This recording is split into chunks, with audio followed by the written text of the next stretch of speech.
I've been having these weird thoughts lately.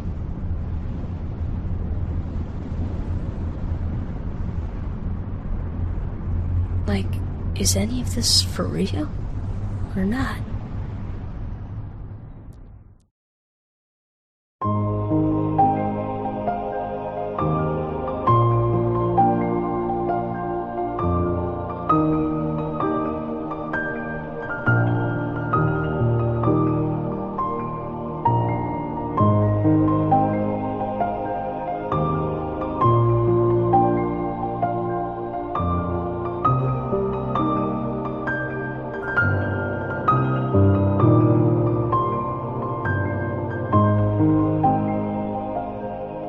What is going on, everybody? My name is Eric, and you are listening to Guiding Keys, the Story of Kingdom Hearts, Part 1, presented by the Unlockables podcast. Yes, it is finally happening. I wanted this to happen a month ago, but we are finally here. We have finally arrived. Part 1 of Guiding Keys. If you're new to the podcast, if you're new to the series, if you're new to any of that stuff, as you know, I announced a couple months ago on Twitter that I would be doing a full, complete playthrough / story retrospective on the Kingdom Hearts series. And this is, of course, the first step in that journey with 2002's Kingdom Hearts. I am very excited. Those of you that listened to the show before know that I love this series to death with all my heart, for better or for worse, for all of its quirks, weirdness, and sometimes cringiness. This is my favorite game franchise of all time. I cannot explain it to you, but I do know that I am very excited to share it with all of you. One of the things that Kingdom Hearts has been famous, or maybe infamous for, over the past several years is its confusing and downright batshit crazy story developed by series creator and director Tetsuya Nomura. And yes, this reputation is very well earned and very well warranted. But my motivation for this series was to break down the story of the games in chronological order of release date by game, so that it's a little bit easier to understand. And really, having played through the first game and starting to do some of my research on the story topics overall, I think the reputation is a little bit too intimidating. Really, if you come at these games from the beginning and play them one at a time, they are really quite accessible. And nowhere is it more accessible than with Kingdom Hearts 1. Now, I know what you're thinking. A weird fusion of Final Fantasy and Disney characters. No one thinks this should work, but it somehow does, right? It really doesn't make any sense if you're a newcomer to the series and are coming at it within the last half decade or so. This is a weird, weird concept. A weird place that Final Fantasy is right now, and Disney having kind of evolved past their Renaissance roots. But if you look at it from the beginning, from the start, where Kingdom Hearts originated, it actually makes a lot more sense. And this is why I argue that Kingdom Hearts 1 is probably the most accessible game in the series, despite being probably, except for Chain of Memories, the most challenging gameplay-wise, as in it has not aged very well in that department, but it sets a good foundation for what comes afterwards. You have to understand that around this time, when Kingdom Hearts released in 2002, meaning the several 2, 3, 4 years before that, the game was in development, these two really popular franchises, Disney and Final Fantasy, were arguably at the peak of their powers. Final Fantasy had just come out with 7, 8, and 9, and had just released 10 when Kingdom Hearts released. And Disney had just wrapped up a decade of dominance from 1989 to 1999, known colloquially as the Disney Renaissance, responsible for some of the most impressive visually, musically, story-wise films of the late 80s and all of the 90s. So right away, when you pick up Kingdom Hearts, if you grew up during that time period, loving both video game storytelling and movie storytelling, this game already feels familiar. Only 4 of the characters are original brand new characters. Sora, Riku, Kairi, and one who will become unnamed until we mention him later in the story because we don't want to get too far into that. 2/3 of your party with Sora are Disney characters, Goofy and Donald. It immediately adds to that air of familiarity. What's more, The rest of the characters are composed of Final Fantasy characters you know from the PlayStation 1 era, and Disney characters that you know from either the Disney Renaissance or their earlier animation works. So right away, there's an air of familiarity as soon as you pick up this game, and it was apparent in the marketing for this game at the time too. It felt really comfortable, it felt familiar, so of course it was a slam dunk. Parents knew kids like Final Fantasy, parents knew that kids like Disney. That's easy. And the Disney marketing, I'm sure, helped this game a lot. People seeing Disney characters that they knew they saw their kids grow up with on the screen. PlayStation 2 is one of the hottest items of the early 2000s. That's an easy slam dunk win, right? That's something that's super easy. You might laugh at some of the designs of the characters, right? Sora's design has been laughed at. Big old yellow shoes, zippers and belts everywhere, classic Nomura style, right? But I would argue that the designs of the characters are actually really brilliant. Just to let you in on a little bit of the story stuff, Sora's design in particular is absolutely brilliant because immediately you recognize him as a stand-in for Mickey Mouse. Red jumpsuit, whites and yellows all over his design, big-ass goofy shoes, spiky hair. It's a perfect fusion of Nomura style with a perfect stand-in for Mickey, right? It's very clearly the color scheme of Mickey Mouse. Nomura's designs are always very intentional. Sora's design is very open with his open jacket, signifying the openness of his heart, whereas his counterpart and friend Riku's design, not only the secondary colors of Sora's design, but sporting an X on his chest of his tank top, signifying that his heart is closed. So right away, visually, there's a striking contrast between the two characters that are probably the most significant characters in this story. Despite having an original story centered around these characters, we're constantly reminded of the Disneyness of this game as well. Just look at the starting area you jump into, Destiny Islands. It's a brand new world created specifically for the tutorial to establish early on, hey, this is a original story by the people that created Final Fantasy. But there's familiar elements scattered throughout the entirety of this tutorial. You get scenes at Disney Castle interspersed with Donald and Goofy to remind you, hey, this is still a Disney game. There are Disney characters here. It's not going to be overwhelming. You can feel comfortable. We also have younger renditions of popular Final Fantasy characters that live on the island as well. Wakka and Tidus, along with Selphie from Final Fantasy VIII, also populate the island, and you're able to fight them early on to learn the combat mechanics. Also, despite its reputation for being an overwhelming story with a lot of concepts that get thrown around, Kingdom Hearts 1 only really introduces us to a handful of concepts, 5 or 6 major ones at most. For KH1, we're really introduced to the core concepts of the Keyblade, Light, Darkness, Heartless, Heart, and Worlds.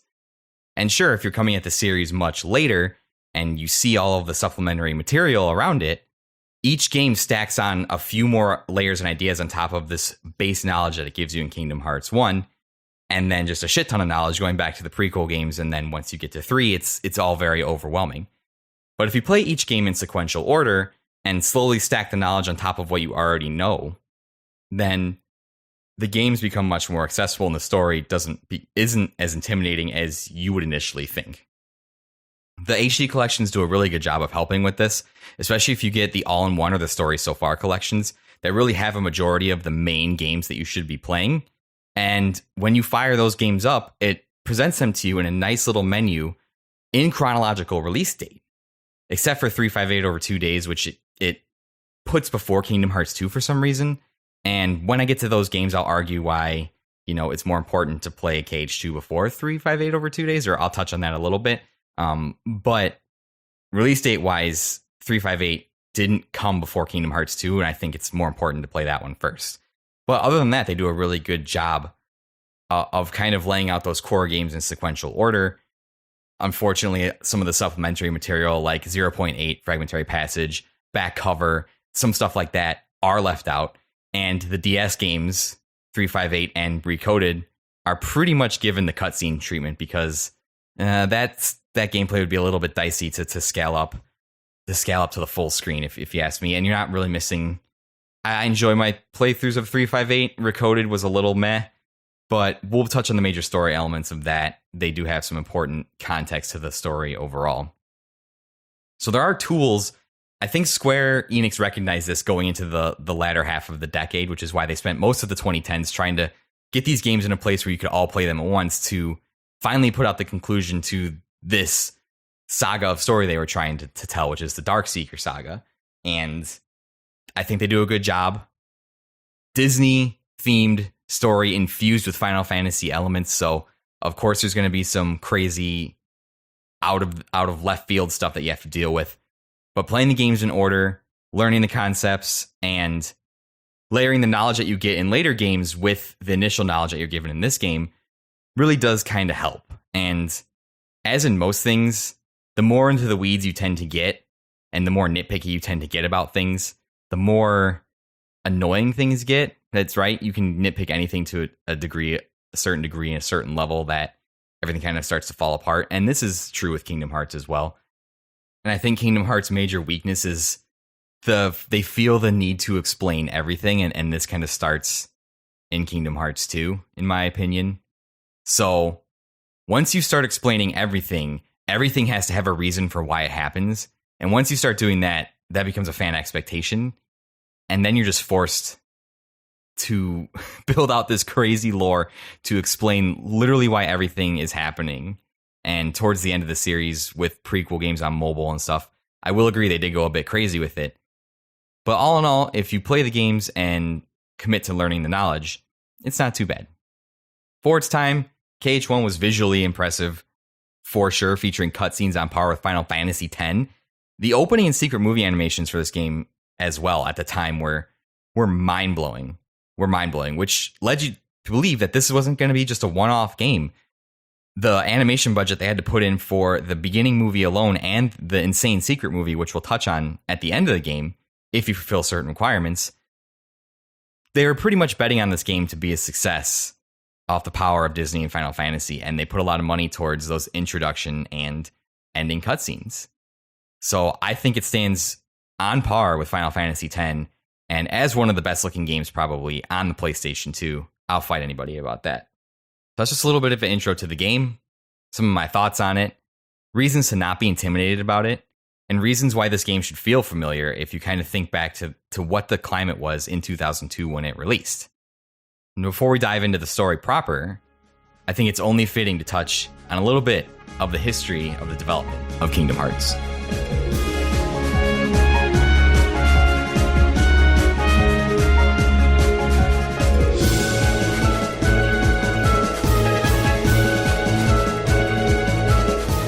The fusion of Final Fantasy and Disney might seem like an unusual marriage, an idea that could only fail or succeed in the grandest of ways.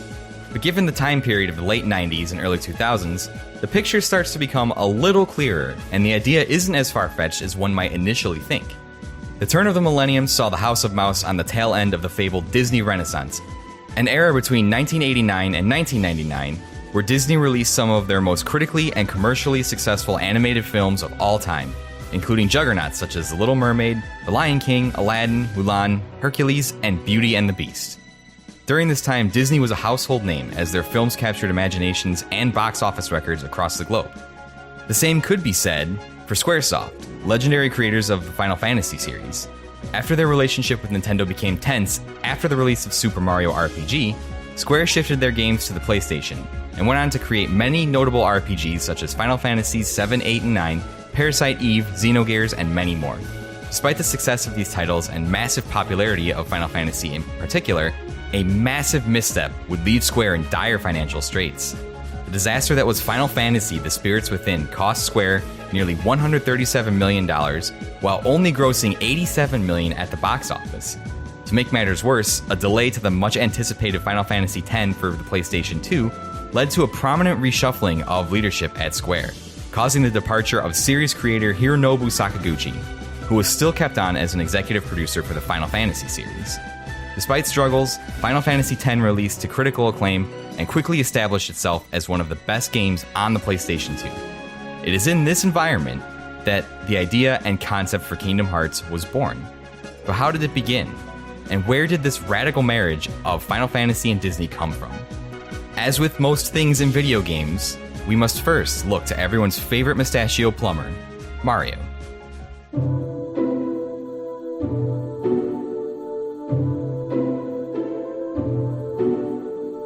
Super Mario 64 released in 1996 and took the world by storm.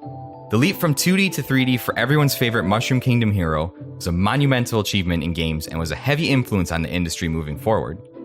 One day at work, Hironobu Sakaguchi and Shinji Hashimoto were discussing an idea for a game that allowed the same freedom of movement in 3 dimensions as Mario 64. But how could they compete against a character so iconic and synonymous with platforming? Sakaguchi and Hashimoto were stumped, and the only characters they thought could rival the popularity of Mario were those of Disney. It was at this moment, perhaps by fate, or chance, destiny, or just a random walk around the office, that Final Fantasy VII designer Tetsuya Nomura happened to be passing by. He volunteered to lead the project, and the two agreed to let him direct. This decision would change the course of Square's history forever.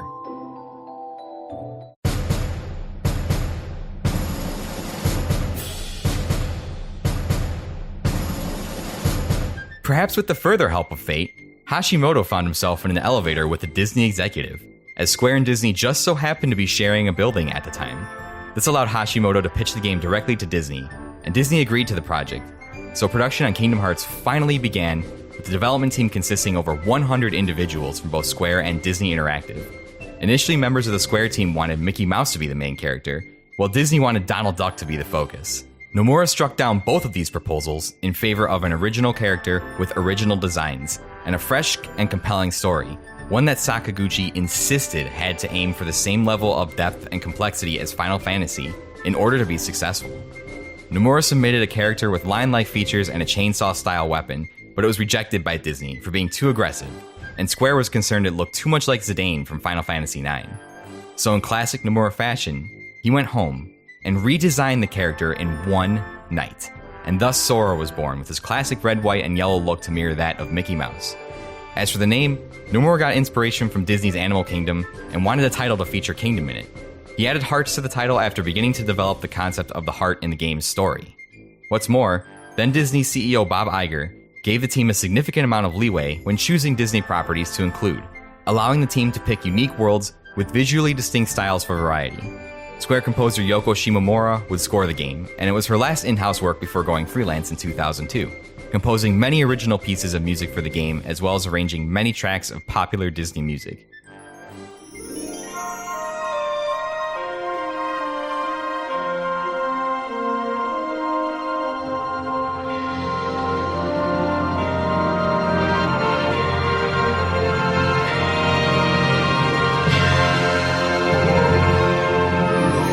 Kingdom Hearts was released on March 28, 2002 in Japan and September 17, 2002 in North America to great reviews and excellent commercial success. The game sold its 1 millionth copy in North America by April 2003 and was mentioned in many end-of-the-year lists and award publications. Many noted that the fusion of Final Fantasy with the lighter elements of Disney seemed like an impossible idea, but the game manages to pull it off quite successfully. A testament to the directorial brilliance or insanity of Tetsuya Nomura. The success of Kingdom Hearts would go on to spawn a franchise that is beloved by fans and infamous for its story, selling millions of copies in its 20-year history. It is notable that Kingdom Hearts was the last game developed by Square before their merger with Enix, marking the end of an era.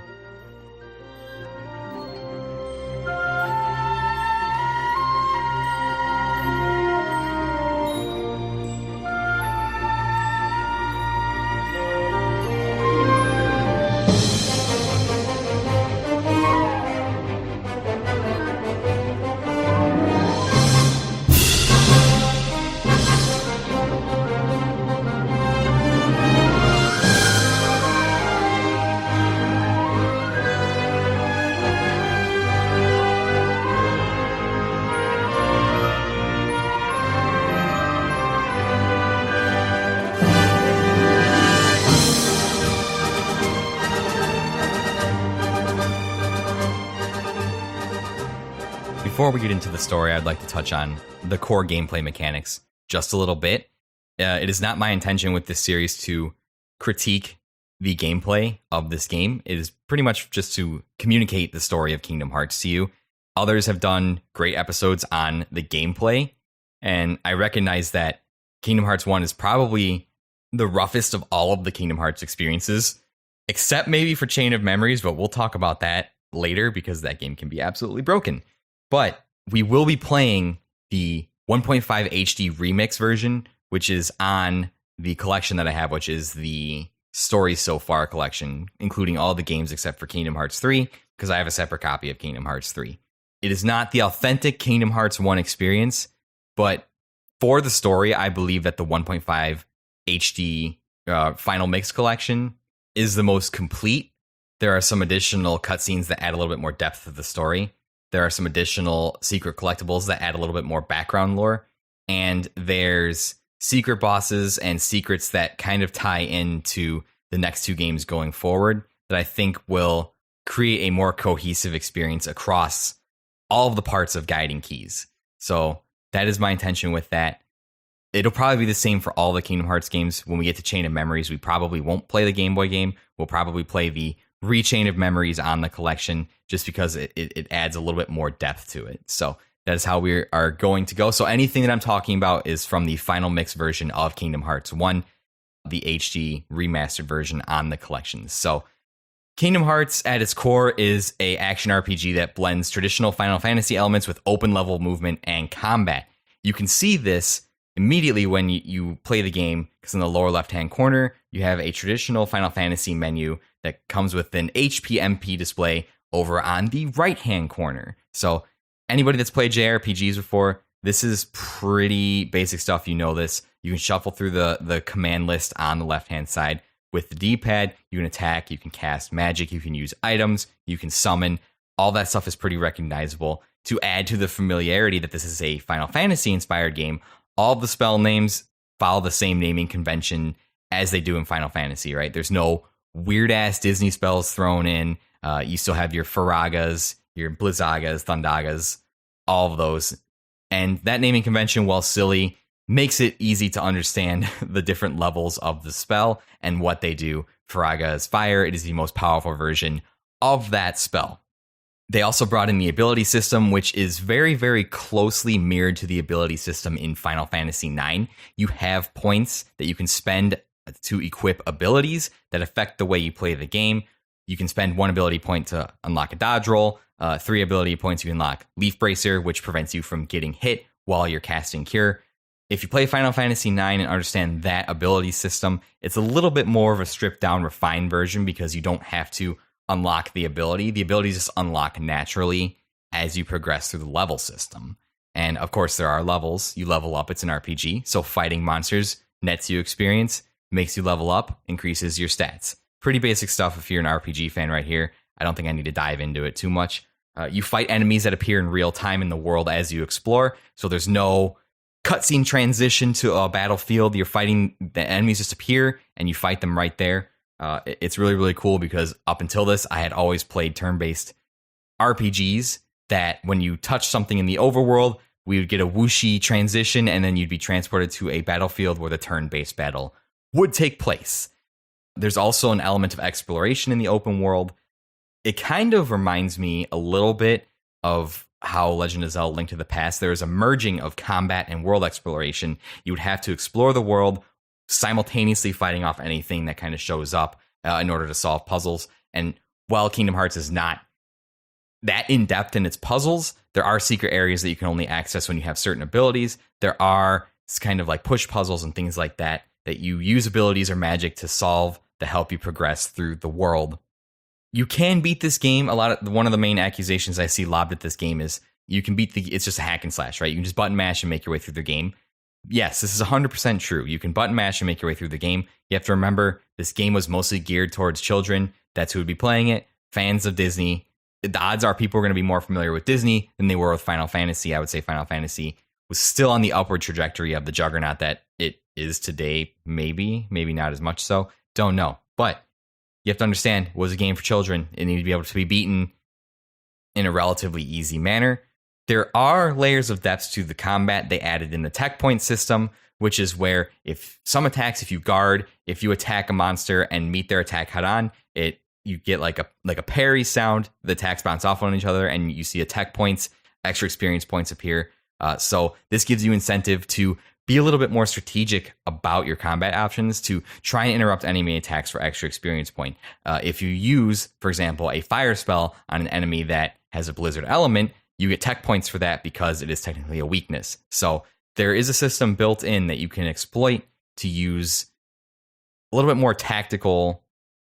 If you're playing on the harder difficulties, play a little bit smarter about it, right? Easier difficulties, if you just want to get through the game, you can button mash. Absolutely. Like, the game does that.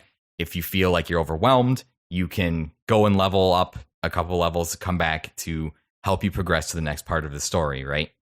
But I would say that that's not necessarily too much of a problem. If you're a seasoned gamer that has what I would call adequate gamer skills, you're not going to have a problem with this. The game is paced incredibly well. During my playthrough, I found that I didn't really have to do any grinding at all. The only grinding I did was when I went back to the Coliseum to play the tournaments, because they give you useful items. So of course I'm going to go back and do them. I didn't really have to spend an hour somewhere grinding to level up. The pace of the game kept pace with what level I was at all times. It always felt like I could keep making forward progress in the story. I would never have to just stop what I was doing because I felt underleveled going into somewhere. And you should be about level 50 when you get to the final world, between 50 and 55. And that's a fair challenge. It's a doable challenge, but it's fair, right? I don't think it's anything that is too ridiculous or too annoying just going through the game and playing it that way. Plus the tech points and abilities give you a little bit more of a leg up and give you a chance to be a little bit more strategic about that. So the game is paced very well in combat, in leveling, even in story. I feel like the Disney worlds are kind of interspersed with little story bits about the Kingdom Hearts story. So it does a good job of giving you story elements while exploring the stories of these Disney worlds. The pacing in this game is pretty good. It's probably one of the best paced games in the series, just because they wanted that mix of Final Fantasy story elements to kind of blend in easily with the Disney story elements. They wanted it to feel natural, not like two clashing ideologies, and they do a good job of that. Now, with that little commentary on gameplay out of the way, and you understand basically what kind of game this is, we can dive into the good stuff and start talking about the story of Kingdom Hearts.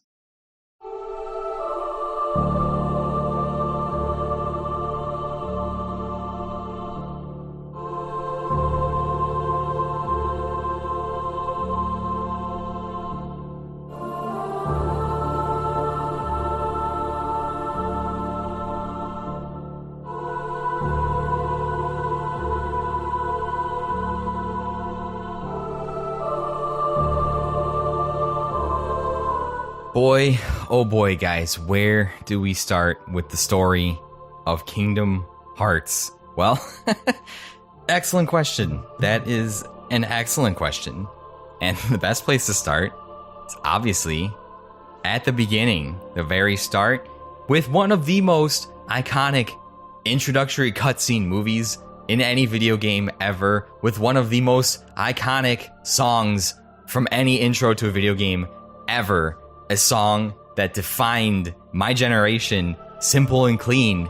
So good. I'm not going to put it in the podcast, though, because out of any song I've seen on YouTube get copyright struck, more than anything, it's been Simple and Clean. They have surgically served out copyright strikes to people that have tried to put that in their game. I will not be putting Simple and Clean in the podcast, but oh my God, this movie, everything is great. The graphics were pretty good for 2001 standards. Early Square did graphical marvels. They were at the height of their powers when they merged with Enix. And man, this just set the tradition for slappy, trippy, banging Kingdom Hearts intros. You can't take that away from the series. The intros to these games are absolutely incredible, right? So the intro movie, Sora says all this cryptic stuff. He's falling through the ocean. He wakes up on a beach. You know, he's there with a random girl and his friends. His friend Riku is standing out in the water. A wave starts to rush over him. Riku holds out his hand. Sora rushes off to try and grab him, to greet him, to be with him. And the wave crashes over him, sinking Sora into the ocean. We get all kinds of just crazy, insane videography here. Sora hurtling through the ocean, hurtling through the sky, passing out when he's next to Kyrie. It's absolutely nuts.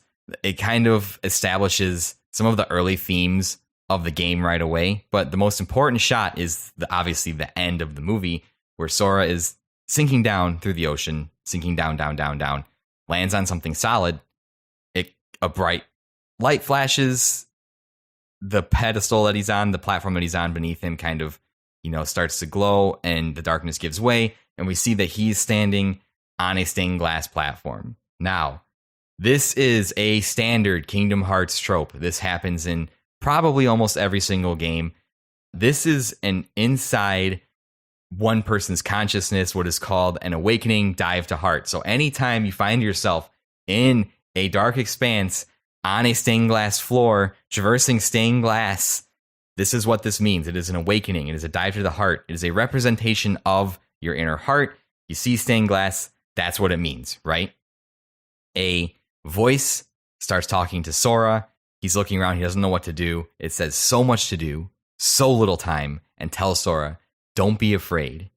So Sora moves forward, and this basically serves as the tutorial section of the game. You learn how to do several different things. You learn how to run, to jump, to interact with objects, and just kind of tells you a little bit about the world, how to save, right? This disembodied voice guiding you. You might think to yourself, who's in his subconscious with him, telling him what to do, telling him not to be afraid, telling him how to progress through the game. And listen, I can't really tell you because it kind of comes up later. So every time I say, hey, remember this for later, maybe have like a little notebook to carry with you and jot it down, because I'm going to blow your mind when I connect all this stuff later on in different games. And I'm probably going to say this now, and I'll probably forget that. And someone will come out and be like, hey, Eric, do you remember in Guiding Keys Part 1 when you said remember this and then you never brought it up again? That's probably going to happen a lot. So I'm going to try my best to do that. But remember, talking voice, inside Sora's subconscious to him. Why is this happening? We'll touch on that later, because believe it or not, it kind of is an important part of the story. Crazy. Absolutely. I know, right? So after learning how to move forward, how to open, how to interact with items, you're presented with decisions you have to make before you can start the game, right? 3 pedestals appear, and on each pedestal is a sword, a shield, a wand, respectively. And the voice tells you to choose one to keep and to choose one to let go. And basically, this sets up the way that your playthrough is going to be, right? If you pick different weapons to keep and pick different weapons to sacrifice, that's going to affect your starting stats, your starting abilities that you get, and the order in which you unlock abilities as you level up, right? It's also going to affect the number of maximum item slots that you have. So, for example, if you choose the shield, you give up the sword, your starting stats are Strength 4, Defense 4, MP 2, AP 3, and you have a max item slots of 8. That is going to define your playthrough.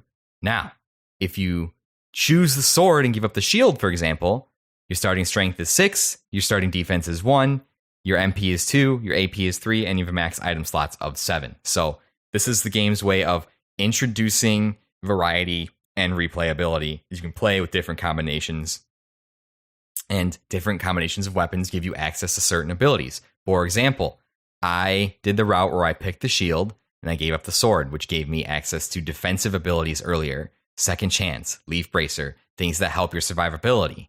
If you pick the sword and give up the shield, you have access to offensive abilities, combo boosts, critical hit boosters, things like that, things that make you more powerful. So your choices kind of affect your playstyle and your build. After you choose this, you're teleported to what you can only assume is kind of an island. It's a ship up on the hill on an island, and 3 familiar faces are there. Tidus from Final Fantasy X as a child, Wakam from Final Fantasy X as a child, Selphie from Final Fantasy VIII as a child around the same age of Sora, shrunken down to introduce the familiarity that, hey, you know these people, this is a comfortable world, you already know. You get another series of choices with these people. You talk to them, and each one of them asks you a question. And I'm not sure, I don't remember, I forgot to write down which person asks you which question, but the questions you are asked is, what do you want out of life? What are you most afraid of? What's most important to you? And depending on how you answer those questions, you get a different response from the disembodied voice. So for me, example, I answered a certain way, and I got the prompt, your journey begins at midday. And what this means is you will level evenly throughout your gaming experience. So you will gain levels at equal increments throughout your playthrough. If your journey begins at dawn, you will level faster earlier in the game and slower later in the game. And if your journey begins at dusk, you'll level slower in the early game, faster in the late game. So again, another layer of replayability is you can play these with different, and there's no right or wrong way to play this. Honestly, I've played through it all three ways, and I was pretty much around similar levels when I got to certain. So it's really just a question of you want the early game to be easier or the late game to be easier. I always like doing midday. I like a equal leveling experience throughout, so I kind of know what to expect. And the game is pretty much a set balanced difficulty as I progress through it. As I said before, as you journey through the awakening, you go to different stained glasses that depict Disney princesses, that depict Sora and his friends, that depict different scenes of princesses, right? You go through this, you learn how to play the game. One of the things that you do, you learn how to fight as black shadow creatures appear and start to attack you. On the Beauty and the Beast stained glass is the end of this tutorial, and a giant shadow creature comes out of the ground, taller, towering, stories high. You're insignificant next to him. He could crush you in his hand if he wanted to. And this is called a dark side. It is a towering heartless that is basically a mini test at the end of the tutorial to see if you've learned everything the game wants you to learn. It's not a challenging fight. He only does a couple of things. He shoots a couple blasts out of the hole shape in his chest. He punches into the ground and summons little shadow creatures. And he just does some stuff like that. Very easy, not a lot of attacks. Very, very easy. So after you defeat the dark side, you hear the disembodied voice once again. The closer you get to the light, the greater your shadow becomes. But don't be afraid. Telling you once again to not be afraid. At the end of the fight, your weapon disappears out of your hand. You have no way of fighting. The darkness starts to swallow you. And this is where the disembodied voice tells you, you hold the mightiest weapon of all, and you are the one who will open the door. Cryptic shit here that Sora is being told at the start of the game. So establishing right off the bat that, hey, there's something about this kid obviously important to the story, right? You're being told this through disembodied voice text dialogue on the screen. Just as darkness swallows you, and your vision fades, you wake up on a beach. Sunny day, the roar of the ocean in the distance, waves lapping up on the shore. Sora was sleeping. He wakes surprised with a girl standing over him. It's Kairi, his friend, one of the main trio of the game, accusing him of being a lazy bum, sleeping on the shore while they have work to do.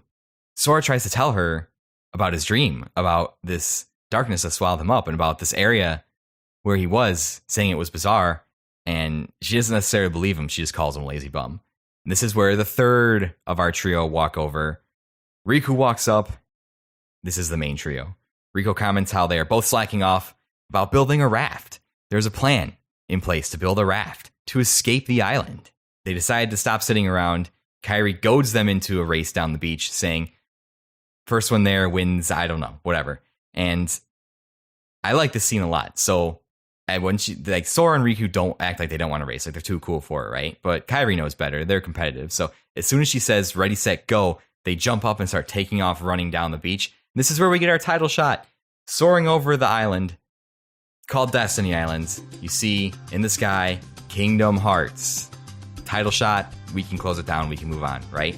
Now, one thing about this scene that I really like, and it tells us a lot about Sora and Riku's relationship right off the bat. It might just be a simple race, but they're competitive. They're competitive teenage boys who have a friendship, right? And I think one of the things that Kingdom Hearts does really well is, not a lot of games do, is showing this side of a typical male friendship, right? This is a typical, I know some of you listening now, you had a friend group, and there was always that one person in the friend group that was very competitive, that felt the need to prove themselves, that felt like they were the natural leader of the group. I know my friend group certainly did have that. Someone who was competitive and took every challenge and had to prove themselves. But we'll touch on more of that later as we get to see these characters interact with one another. Sora is tasked with finding items to complete the raft, including a cloth, a rope, and a log. And while you explore Destiny Island, learning how to platform, finding items, you can fight the Final Fantasy kids. You can fight Tidus, you can fight Waka, you can fight Selphie, which is great. I love kicking Tidus's butt and Wakka's butt. It feels so good. You can also fight Riku. And Riku is beatable, but this fight is extremely difficult this early on. It's very hard. He will interrupt your attacks with no reason at all. He doesn't stagger all the time. He recovers from stagger very quickly. I've seen this fight done. I've beaten him, I think, like one time because I was super patient. I would run in, attack once, and then run away, which is a really annoying way to have to play. I don't think he's meant to be an easy beat because they're establishing early on that Riku is this physically superior in his leadership role to Sora. They are about a year apart. I think at this timeline, Riku's 16 and Sora's 15. After turning in the items to Kairi, the three watch the sunset from the trunk of a tree. Riku talks about their plan to leave the island on the raft and look for other worlds. You know, typical teenagers smoking weed stuff, right? It's like, what's out there, man? Or what's our life going to be like? Or once we graduate, this typical high school teenage stuff. You know, Riku thanks Kairi, saying that if she never came to the island in the first place, he never would have gotten this idea, meaning that Kairi came here from somewhere else, right? And as far as they know, there's other lands across the ocean that, first of all, this idea to build a raft and go across the ocean is far-fetched. This is some Tom Hanks Castaway shit. And we all know how that worked out. That man was on the ocean for days, months, and almost died just escaping off the island. This is absolutely crazy. So Riku thanks Kairi for giving them the idea. As they leave for the evening, Riku calls to Sora and gives him a Paupu fruit, telling him that whoever he shares it with, their destinies will be connected, and teases him to try it, saying he knows he wants to try it with Kairi, hinting at an underlying deeper connection between Sora and Kairi. They're friends, but, you know, they're teenage love crush, you know, puppy love feelings for one another. There's a little bit more there than either of them, I think, are willing to admit. That's pretty much the extent of day one of your time on the island. After this cutscene, we go to a completely different land, a world with the Mickey Mouse Club theme song playing in the background, and we see a wizard Donald Duck on his way to see His Majesty in the Disney castle. But he enters the audience chamber through a comically large door, by the way, that he knocks on, and a small section of the door opens. He walks in, he says, "Good morning, Your Majesty," starts to talk, and notices that the king isn't there. The royalty isn't there. I'm trying to build this for suspense, but you guys already know that Mickey Mouse is the king, right? It's obvious. There's his logo's emblazoned everywhere. Minnie's the queen. This isn't like they try to hide this, but it's obvious that who the king is, who runs it. It's who else would it be? Who else would be the king of the House of Mouse? It's Mickey, hands down. So he only finds in the audience chamber Pluto holding a letter with the Mickey Mouse seal on it. After reading the letter, Donald zooms off to find Goofy, who just so happens to be the captain of the Knights of Disney Castle, finds him snoozing in the garden, and wakes him up, shocks him with lightning, tells him there's a huge issue. Goofy asks if they can tell anyone, mentioning Daisy and Queen Minnie specifically. Donald says no, but Goofy says, "Good morning, ladies," indicating that they were standing behind Donald the whole time, and now they know something is up. And this is where we transition back to Destiny Islands. The second day starts with you going to find Kairi and Riku to finish the raft. A couple things change. You can still fight the Final Fantasy gang, but you have the option to fight all of them 3-on-1 because Tidus makes a smart-ass claim. He's like, all three of us tried to fight Riku and we couldn't even beat Riku. So, of course, Sora's going to be like, well, I can beat all three of you guys too. The fight's definitely doable. It's not that difficult. I would argue that the 3-on-1 fight is still easier than the Riku fight, for sure, but that's fine. Before you can finish the raft, though, Riku wants to decide on a name and who would be captain. And so they suggest the usual way to settle things, which means they're going to have a race to the end of the island to touch a light up starfruit and race back to where Kairi is. So that will determine who can name the ship and be captain. And Sora raises the stakes. Riku just offers to name the ship. Sora raises the stakes and says whoever wins also gets to be captain. And Riku ups it even further by saying the winner gets to share a Paupu fruit with Kairi. And again, I find this very representative of a young male friendship going on, right? Young male friendships are strong, but as men, it's not always socially acceptable to like express your feelings to like your friends, right? So we end up expressing that in the way of competitiveness. And these two are it's obvious they care very much for each other, but they're very competitive. And I feel like this is mostly driven from Riku's side, and it's his way of kind of saying, hey, I'm the leader. I'll take care of you guys. I'll protect you. I'm the most physically dominant, right? Every friend group has that one friend that feels like they need to show off and prove themselves continually to everyone. This is absolutely true. You can win or lose this race. It doesn't really affect the game as a whole. You don't get to have your name for the ship later if you lose. And you can keep challenging Riku to races to beat him. But every time you challenge Riku to something and win or lose, Sora keeps score. So he'll be like, oh, it's like 0-2 now, because if you fought him and lost and raced him and lost, it's 0-2. So Riku kind of keeps score, and it's kind of motivation for Sora to get better. Kairi then tasks you with finding supplies for the trip: 3 mushrooms, 3 coconuts, seagull egg, freshwater, 3 fish. And that's it. All the supplies for a potentially months-long sea voyage. It is not a lot of food. I mean, I guess you can catch fish off the side of the raft maybe, but where are you going to get fresh water from? Unless you're like boiling water on the raft, which is not a good idea because you need fire and a raft's made of wood. Anyways, I digress. You scour the island, you find all the supplies, and one of the mushrooms is in a hole in the side of a cliff face that you go into, and it's called the Secret Place. It is a cave next to a waterfall that you go into. The cave has all kinds of carvings on it, like kid drawings. It's obvious the kids of the island go in here and play, and they carve things on the wall. The most striking thing in this Secret Place, though, is against the far back wall. There is what appears to be a door with no handle. It is just a wooden door, kind of an oval-shaped door against the back wall. And this is really the most striking feature of this area. Sora sees an old rock doodle that he and Kairi did of each other when they were younger, when she first arrived at the island, and he gets kind of sentimental about it. And what he does is he adds a drawing of a Palpu fruit of like his hand reaching out and giving it to her carving. So it's obvious that he does have feelings for her. But once he finishes this, he gets surprised because he's not alone in here.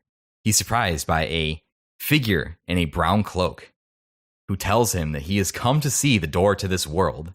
Well, who's there? I've come to see the door to this world. Huh? This world has been connected. Well, what are you talking about? Tied to the darkness. Soon to be completely eclipsed. Well, whoever you are, stop freaking me out like this. Huh? Well, where did you come from? You do not yet know what lies beyond the door. So you're from another world. There is so very much to learn. You understand so little. Oh yeah? Well, you'll see. I'm gonna get out and learn what's out there. A meaningless effort. One who knows nothing can understand nothing.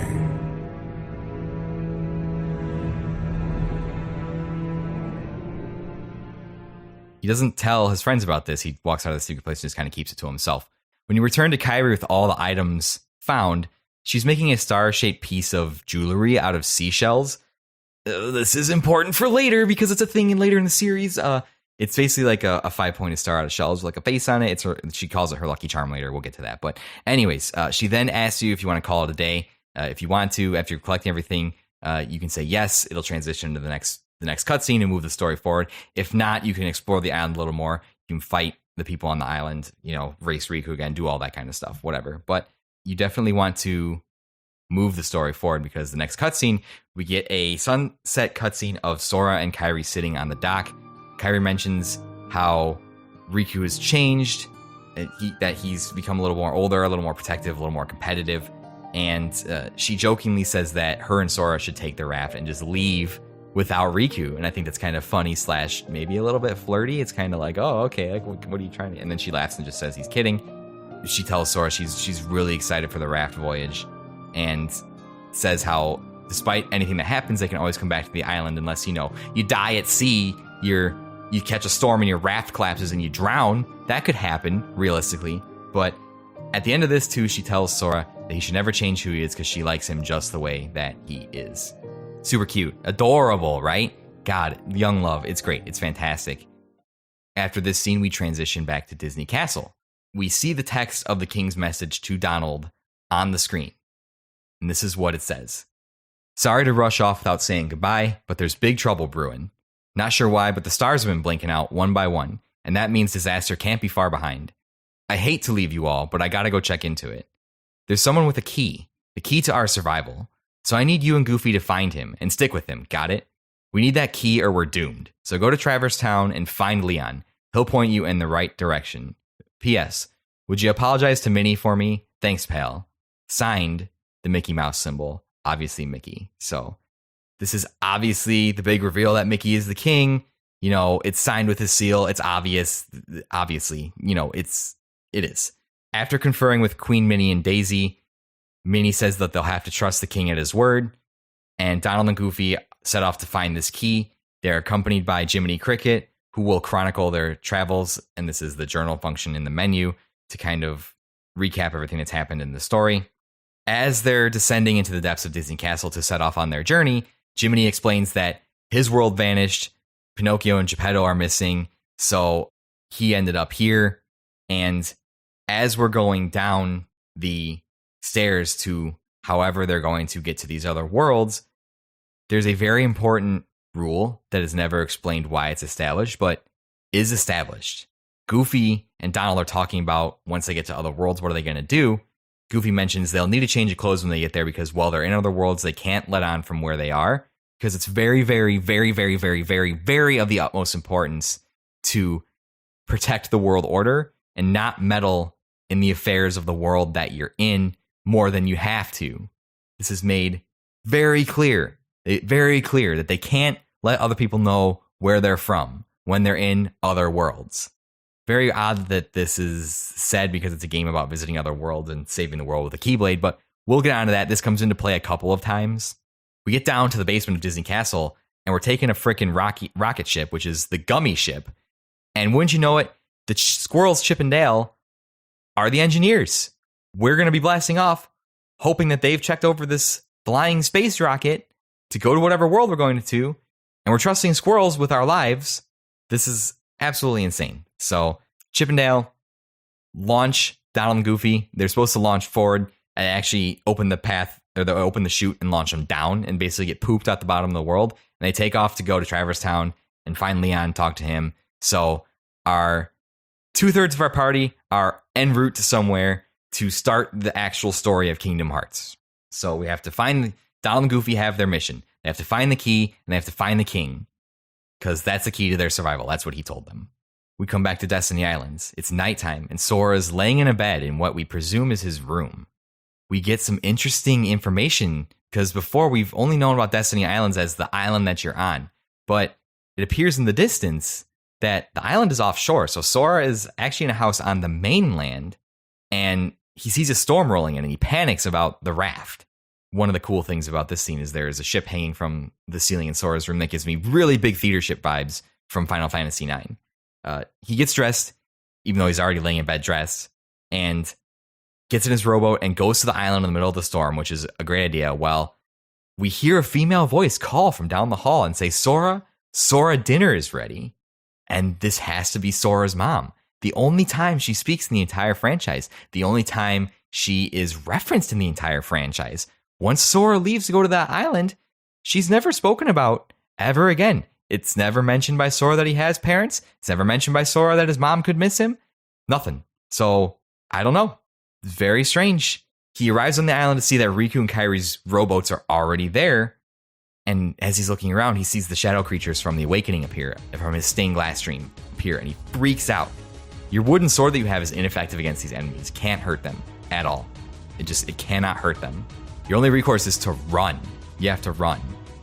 There's an ornate door in front of the secret place by the waterfall, which used to just be like a cave hole in the side of the cliff. There's now an ornate white door with all of the markings of just craziness on it.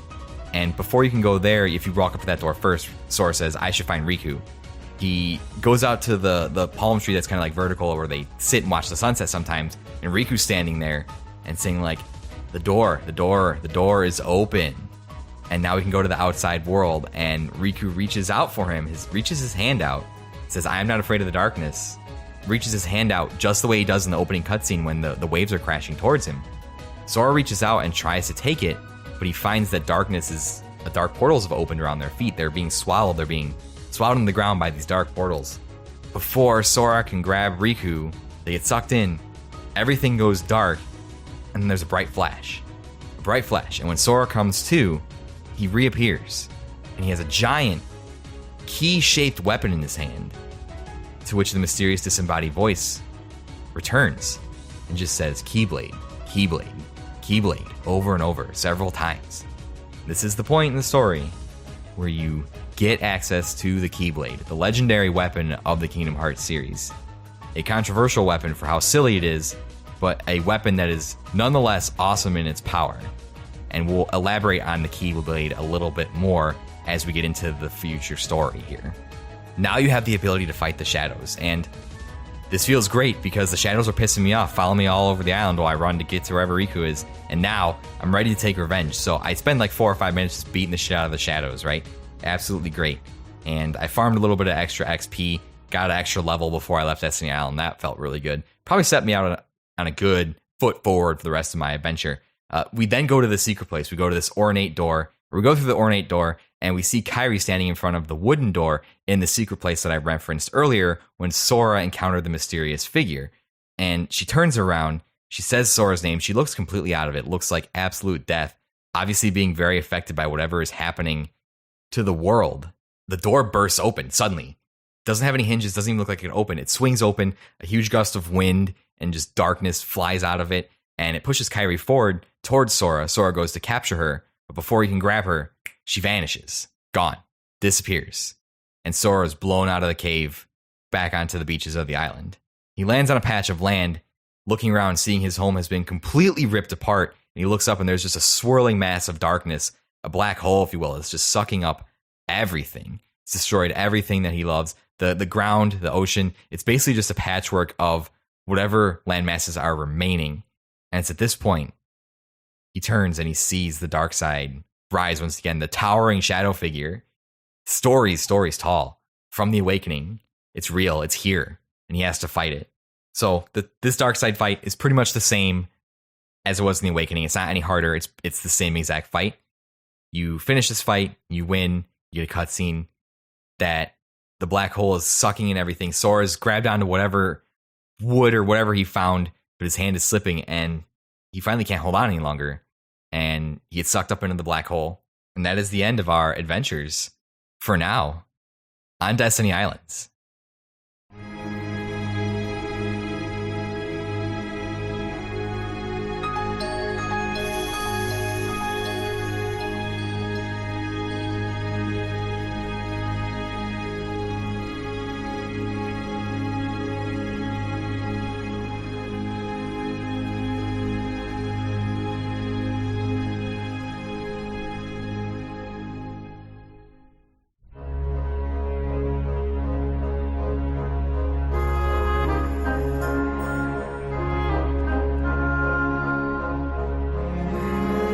While the Destiny Islands are being swallowed by the darkness, we cut to our first view of Traverse Town, and we're going back to Donald and Goofy, who have already arrived there.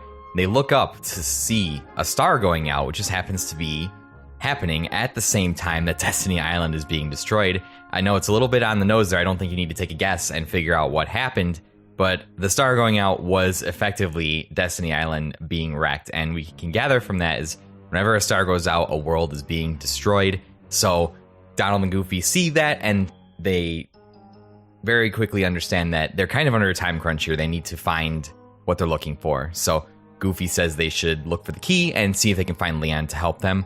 Meanwhile, at the same time, not too far from where Donald and Goofy are standing in Traverse Town, the camera pans over to Sora, who has landed in an alley in Traverse Town. And I forgot to mention, too, that Pluto is with Donald and Goofy. So they're all walking together through the districts of Traverse Town. When Pluto kind of goes off by himself, Goofy's like, maybe we should follow him. But Donald's like, nah, man, let's just keep going. And it's actually Pluto that discovers Sora, who is passed out in the alleyway. And he kind of jumps on Sora. It licks him at first, and Sora's like, oh, this has been such a crazy dream. And then Pluto pretty much just body slams him against the wall, and he wakes up. He's like, this isn't a dream. Like, what's going on?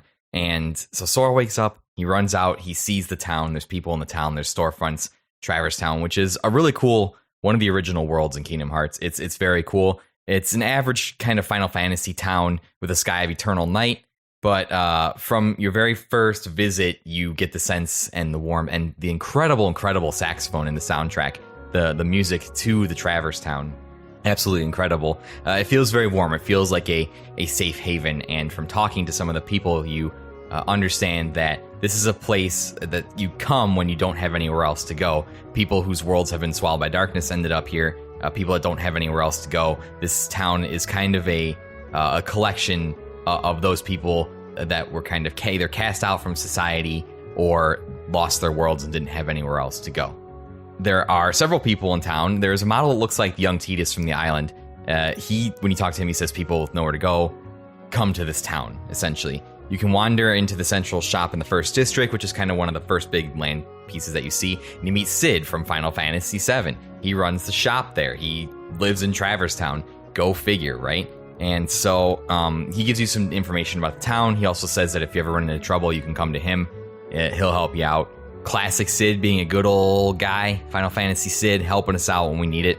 Right now, really, the only thing you can do is explore. There's not really anything else you're prompted to do. You spend some time exploring the districts. There are Heartless here. You get the same soundtrack as they are on Destiny Island. The Heartless showing up. Shadows, and I believe the Soldier Heartless show up at this point, too. And you're just kind of wandering. You're exploring. You're seeing what the town has to offer. Once you do that, you wander back around to the first district, and something really funny that keeps happening too is if you go into certain buildings, like you can go into the hotel or go into the gizmo shop or switching districts and stuff, you keep getting these cutscenes of like, as soon as Sora leaves one place, Donald and Goofy enter. So they're just barely missing each other and kind of this back and forth. So it makes it feel like you're both in the town. It makes the town feel a little bit more alive and like, hey, there's this fated crossing that's about to happen that these two groups don't even know if they're looking for each other, but it's about to happen because they just keep narrowly missing each other. So eventually you finish exploring, and the only thing you can think to do is, return back to Sid's shop, because that's the only place you've been that has progressed the story forward. And when you return to Sid's shop, you are confronted by a mysterious figure wearing a jacket with fur on it. They'll come at you out of nowhere. Who are you? And they'll keep on coming at you, as long as you continue to wield the Keyblade. But why? Why would it choose a kid like you? Hey, what's that supposed to mean? Never mind. Now, let's see that Keyblade. What? There's no way you're getting this.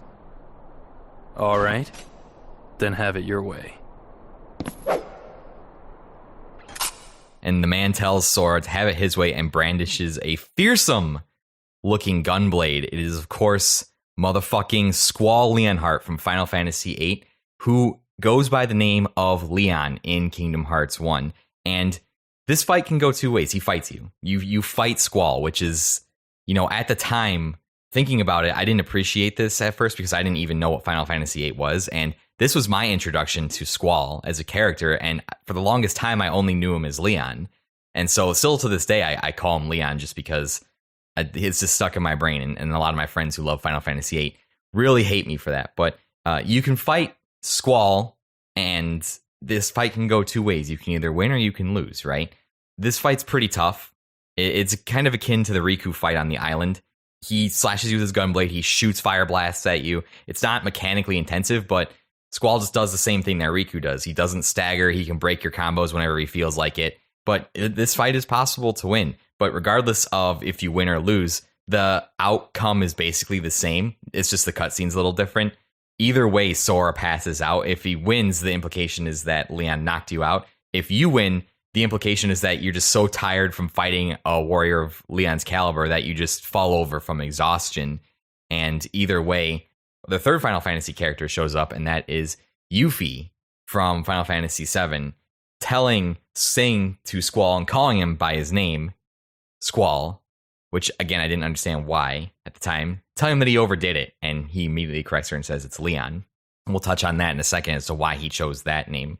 Either way, with whatever's going on, they have a conversation, and Leon's like, things are way worse than we thought it was, especially now that the Keyblade's in play. So after this, we cut to a shot of our boy Riku waking up. He wakes up on a floating platform surrounded by waterfalls. His words are not audible in this cutscene, but he's calling out to Sora and Kairi, his friends.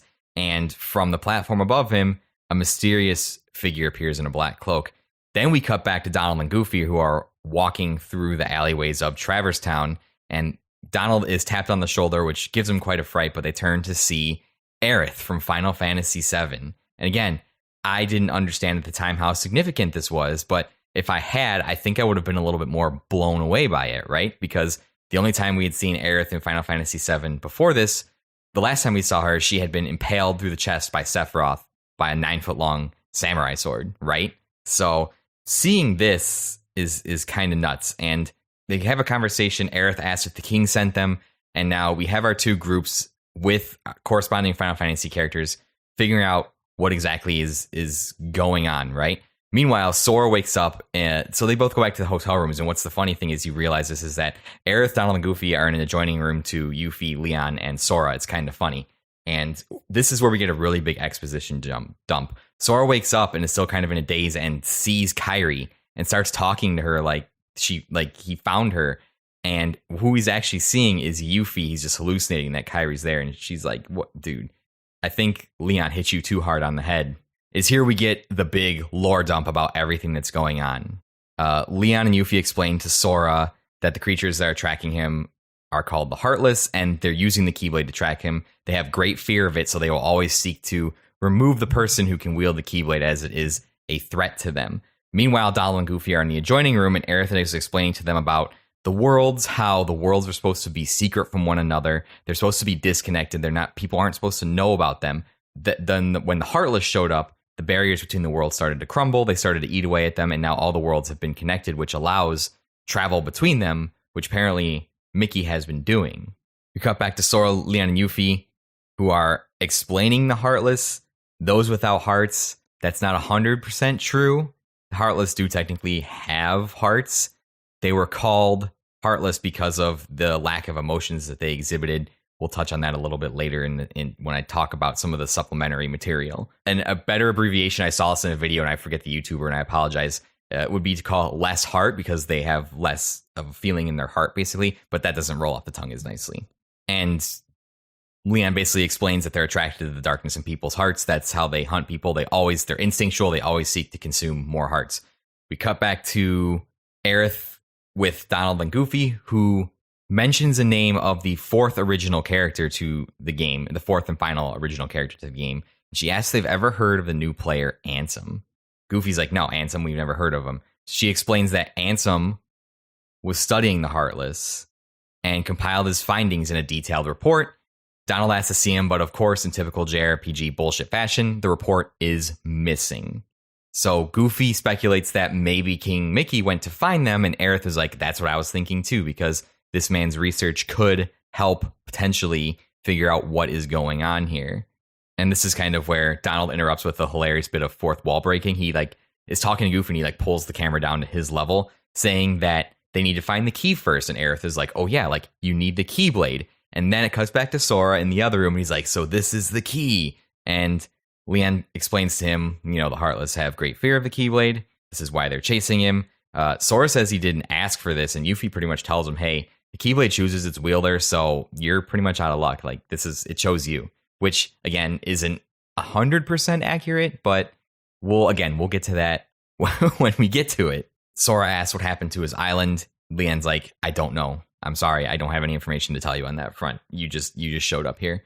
Leon, Yuffie, and Sora are about to go and join with Aerith, who they say is over in the next room, when a Heartless appears, and Sora and Leon jump into action, throw the Heartless basically off the balcony, jump into the alleyway down below, and start kicking some butt. Yuffie goes to get Aerith, slamming the door open, smashing Donald against the wall, basically. Leon and Sora are in the alleyway, getting ready to go clean up this mess of Heartless. Leon tells Sora, "Don't worry about the smaller Heartless, look for the big leader." And so we rush through the second district into the third district, and we come across, as we run into the third district, we get a cutscene of Donald and Goofy. They're up on a balcony, and this is their first encounter with the Heartless, who's kind of surround them on each side. There's an explosion. They fly off just as Sora is running below them into the third district, land on him, and of course, it's this comedic meeting of fate, right? The trio is now all together, and once they come to on top of Sora, the first thing they see is the Keyblade, and they go, "Oh, the key." But we don't have much time to talk and get to know one another because a giant Heartless shows up, and this is the Guard Armor Heartless. And this is one of the cooler bosses in the series, I think, because all of its appendages move separately from one another. So like the torso, the arms, and the legs all have separate health bars, and they detach from one another. So I think it's definitely a cool concept for a boss fight, and it's definitely an interesting early boss fight that you can kind of get a feeling of your new comrades and fighting together as a group, even though, you know, the NPC combat is less than stellar in Kingdom Hearts 1. I have to have a side note here. I will reveal this at the end of the episode, but I kept a Donald Duck death counter throughout my playthrough, and it is pretty bad how many times Donald Duck died in this playthrough. I normally swap him out for whatever NPC party member is available to me in whatever world I'm visiting, but I wanted to see how many times he would die, so I kept him in the party, and I played the entire game with pretty much Sora, Donald, and Goofy, except for a couple of moments in the game when I swapped them out. So after we defeat the Guard Armor, we get a chance to talk with Donald and Goofy, with Leon, and, you know, Donald says, hey, we've been looking for you, we've been searching for you guys, or searching for you in the key. They invite Sora to go to other worlds with them on their vessel because they need the key, they need to find the king, and Leon's like, hey, you should go with them because your goals kind of align right now. You're looking for your friends, they're looking for their king, the king told them to find you, you have the key. It's kind of all come together, so you should probably go to the other worlds with them so you can find your friends, find the king, and figure out what is going on. Donald and Goofy tell Sora, Sora looks kind of downtrodden. He's kind of upset. His friends are gone. His world is gone. He's still processing all of this information.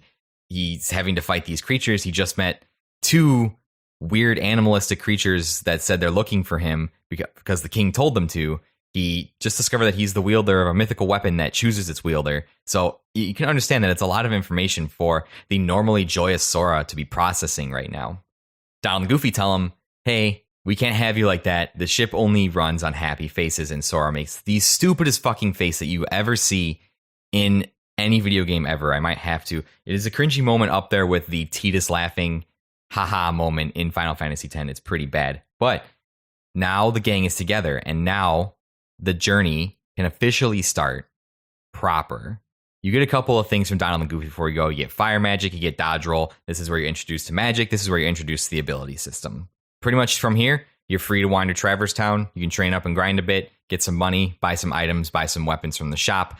You're introduced to the Trinity mechanic, which are marks on the ground, which if you have Donald and Goofy in your party, you can activate them and get gear, prizes, unlock things, shift the environment. There's 5 different kinds. There's blue, red, green, yellow, and white at varying levels that you unlock the ability to do them throughout the story. After we depart Traverse Town, we get one of the most iconic scenes in the entire game, I think. We get a scene introducing us to the Disney villains around a table, watching the heroes as they travel. Among their roster include Hades from Hercules, Jafar from Aladdin, Ursula from The Little Mermaid, Oogie Boogie from Nightmare Before Christmas, Captain Hook from Peter Pan, and Maleficent from Sleeping Beauty. That little squirt took down that Heartless. Who'd have thought it? Such is the power of the Keyblade. The child's strength is not his own. Why don't we turn him into a Heartless? That'll settle things quick enough. And the brat friends of the king's lackeys. Slug on the eyes, they're all built rats by the look of them. You're no prize yourself. Shut up! Enough! The Keyblade has chosen him. Will it be he who conquers the darkness? Or will the darkness swallow him? Either way, he could be quite useful. This is a really cool scene. That's pretty much the gist of it. You get to see all of the players that you're going to be. And this was a big part of the marketing, too, was the Disney villains, the Disney worlds. And this is kind of our introduction to that. What's really cool about this, and I originally knocked the voice acting in this game, but after listening to Pixel Project Radio and Rick and Ben do an excellent episode on Kingdom Hearts, it was very, very well done. I highly recommend going to listen to that one for sure. The voice acting isn't as bad. I feel like the voice direction, the directing of the voice acting was the issue in these games, and kind of the having to match the English voices with like the Japanese inflection and that sort of thing, right? To match with the mouth movements. But a lot of the original Disney characters, the voice actors reprise their original characters. The guy that plays Jafar, like, pretty much always plays Jafar, Jonathan Freeman. He plays it in, like, every single, that's his role. Susan Blakesley plays Maleficent in the entire series. That's not her original voice actor. The original voice actress was for Maleficent. I forget her name, but she passed away. But Susan Blakesley plays Mrs. Turner and Wanda in Fairly Odd Parents, and she plays a ton of other roles. You go check her out. James Woods replies his role as Hades, unfortunately, because he's a terrible human being. James Woods' Hades is one of my favorite characters. I just wish I could separate the character from him being a shit human being. Like I said, Jonathan Freeman it voices Jafar. Pat Carroll returns for Ursula from the movies. Corey Burton voices Captain Hook. He's voiced Captain Hook in most medias. He wasn't the OG Captain Hook, but that movie was made so long ago. Pretty much in every Disney thing, he voices Captain Hook. Ken Page voiced Oogie Boogie in the movies. And, here, I did put it in my notes. Maleficent was originally voiced by Eleanor Audley, who passed away in 1991. Of course, there are several other returning voice actors. Bill Farmer voices Goofy, and he's been the voice of Goofy for many years now. So we leave on the Gummy Ship. And the Gummy Ship is the vessel by which we will travel to other worlds. And real quick, we're going to Wonderland first. That's the first world. It's the world that they want you to go to first for good reason. But the gummy sections I understand what they were going for. They wanted to put something in to make it seem like you were journeying to the other worlds, to make it a little bit more adventurous. I know Nomura at times has always wanted to do like a space shmup type thing in his games, and he just saw the opportunity to do it here. The gummy sections are rather unremarkable. They're a slower pace, just travel. Like, it's basically stripped down Star Fox. It's not done that well. Like Star Fox 64 is done way, way, way better. So not too much to touch on the gummy ship sections. You can shoot ships, collect different blueprints, collect different gummy blocks. And I do know how to use the gummy block garage. Several people saying they don't even bother with that to make your own gummy ships. And that's kind of cool when you nail that down. It's cool to make the different ship out of blocks. It's like a Lego type thing, but most of the times it's just a distraction. It's not really worth it. I'm not going to be covering any more gummy sections because nothing of significance happens in them. Not really, unless there's one or two little things where the characters talk to each other before they land in a world. I'll mention that. But other than that, gummy ships are a glorified shmup section. You don't have to worry about them at all.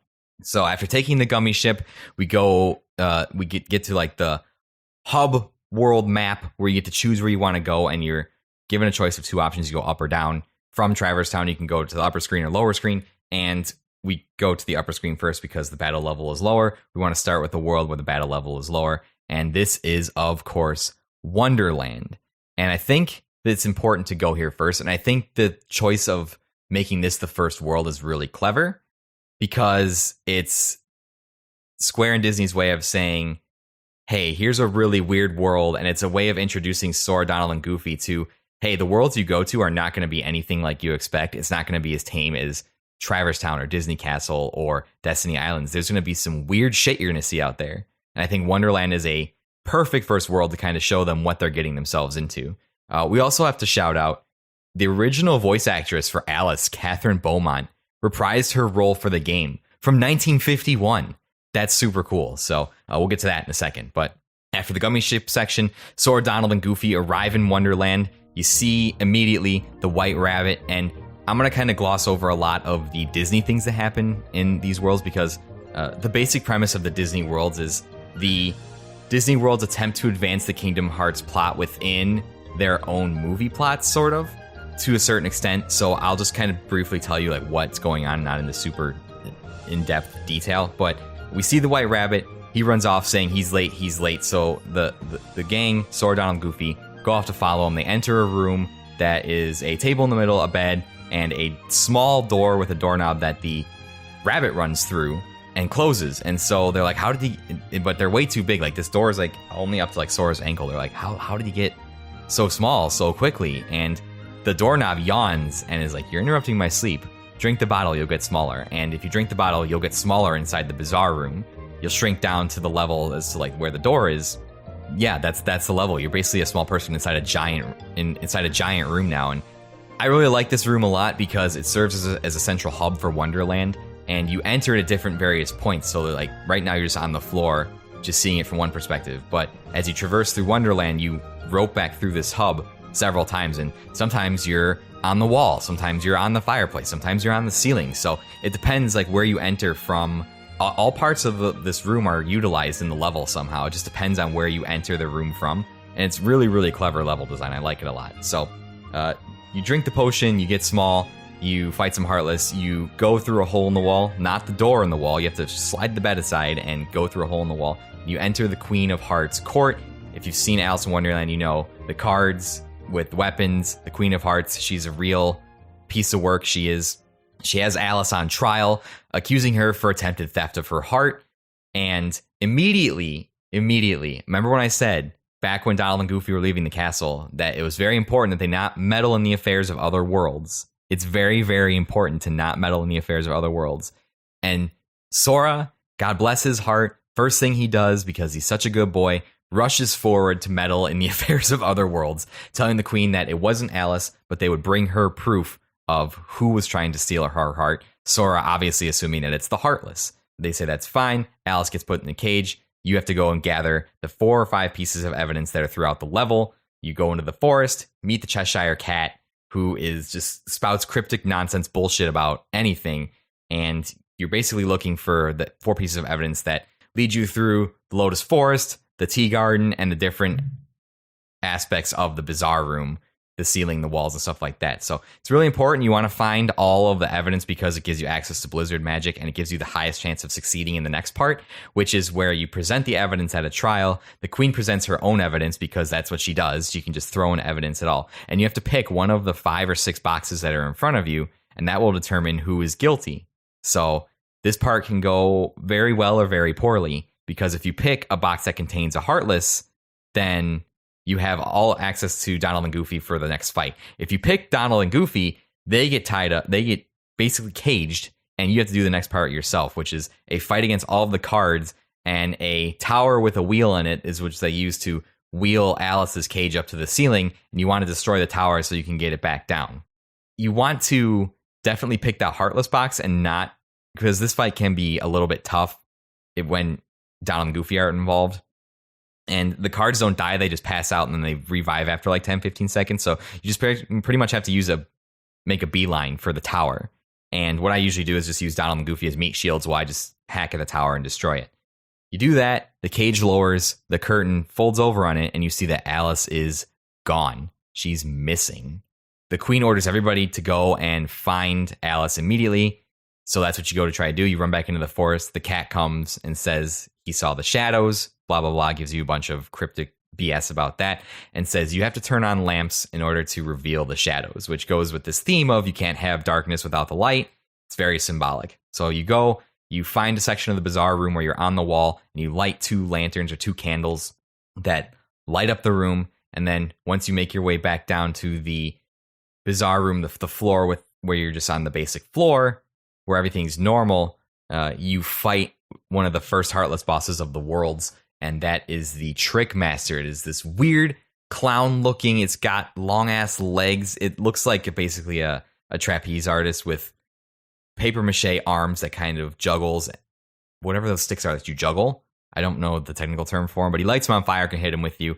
This boss is super annoying because you can only hit him like in the torso, and his legs are really long. So like you have to jump up and kind of get off one hits at him, kind of in the gooch crotch area, and you can jump up on the table and attack him that way.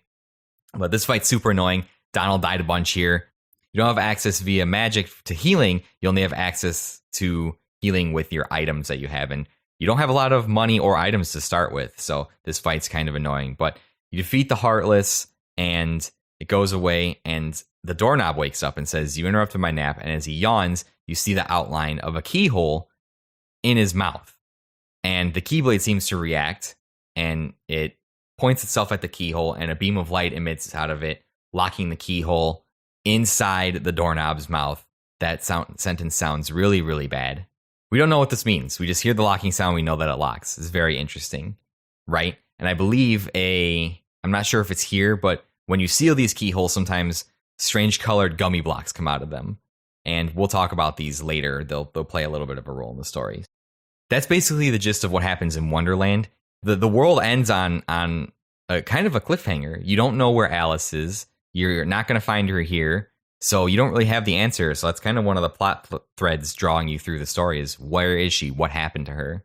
Again, Wonderland can kind of be overlooked because it happens so early in Kingdom Hearts. But I like this story a lot. And one of the things that you'll find as you play through these worlds is each world kind of has a theme on something to do with the heart. Wonderland's theme is based around the Queen of Hearts' fear that her heart could be taken. So what happens when what does a person act like when they jealously guard their heart and they're afraid to lose it? What do those motivations kind of look like? And when you start to look at that a little bit deeper, I like that storytelling, and it really gets you to think we'll see in other worlds things to do with the heart and different kind of messages that really blend good with the Disney elements of this game. We leave Wonderland, and this is the part that kind of sucks about the Gummy Ship, is you can't just warp to the worlds you've been. You have to fly all the paths. So we go to the lower path next from Traverse Town, and this is the Olympus Coliseum. And this is not a very big world. This world's whole gimmick is to set up for basically the tournament, the games, side quest thing you can do in this game where you can fight different levels of tournaments and you get access to a bunch of really cool fights. That's this whole world's gimmick. There's a little bit of a story here, though, because Hades is involved, obviously. Upon arrival to the Coliseum, we immediately encounter Phil, who mistakes Sora for Hercules, right? And one thing here, Phil, the famous goat trainer of Heroes from Hercules, famously voiced by Danny DeVito in the movies, unfortunately not voiced by Danny DeVito here, which would take this game from like a solid 7.5 to like a 10, if that was the case, obviously. He asks Sora to move this huge-ass boulder because he's getting ready for the games, and Sora tries to move it, and he goes, it's too heavy. And he's like, what do you mean it's too heavy? Because he thinks it's Hercules. He's like, when have you not been able to do this stuff? And he turns around and just sees that it's Sora, Donald, and Goofy. He's like, oh, these are the wrong people. So Phil basically explains, this is the Coliseum. He doesn't have time to deal with them. He's got to get this place trooped up for the games. The games are world famous. Heroes from all over come to fight dangerous monsters for the crowd. It's very Roman Empire-esque if you think about it. And of course, Sora hears this and he's like, "Yo, I want to go. I want to participate in the games because it's Sora. He wants to prove himself, and he has a positive attitude about literally everything." And Phil's like, "No, you can't participate." They ask why, and Phil goes to his famous movie trope where he says 2 words. You guys ain't heroes, which is like 5 or 6 words, right? So you go to leave. And this is where fucking Hades decides to intervene. So Hades basically tells Sora, he's pretty stubborn, but hey, here. And he conjures up a pass to participate in the games. And says, take this, you can participate in the games. And then just walks away and says he's pulling for Sora. He's rooting for him. And you go and give this to Phil, and Phil accepts it with no questions asked. He's just like, where did you get this? That's mysterious. I saw you 5 seconds ago and you didn't have this. Now you have it?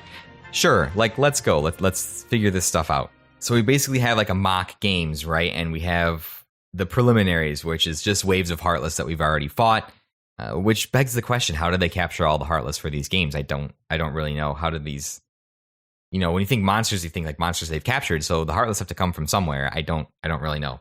After the first round, we get a cutscene and a mysterious figure walks in. A blonde, spiky-haired warrior, looking fresh from his visit to Hot Topic. The claws, the Batwing, the bandaged sword, the belts, Vincent's gauntlets. Looks straight out of a My Chemical Romance music video. It's Cloud. Cloud from Final Fantasy VII. And again, I didn't appreciate this at the time because I didn't play Final Fantasy VII before I played Kingdom Hearts. But I have to imagine that this is the first time. This was before the Final Fantasy VII Extended Universe. This is really the first time that we saw these characters outside of their Final Fantasy games. And Phil's like, that guy's going to be a problem. So we fight a few more waves and we get another cutscene of Hades in the shadows with Cloud. And we find out during their conversation that Cloud has entered into agreement with Hades to kill Hercules for something. Cloud is looking for something he thinks that Hades can help him find. He made a deal, but Hades is like, hey, you have to kill Hercules. So then he wants Cloud to kill Sora as well. And Cloud's like, what? No, I only agreed it was only Hercules. It was the only deal we made in it. That little punk is your next opponent, okay? Now don't blow it. Just take him out. The great god of the underworld is afraid of a kid? Sorry, but my contract says... I know! You think I don't know? I wrote the contract! I know it says you're only required to kill Hercules in this tournament. But you gotta fight that kid to get to him. Come on. Hey, it's like that old goat says. Rule number 11. It's all just a game. So let loose and have fun with it. I mean, a casualty or two along the way. It's no big deal, right?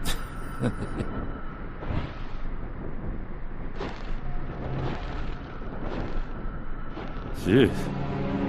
Stiffer than the stiffs back home. Still, suckers like him are hard to come by.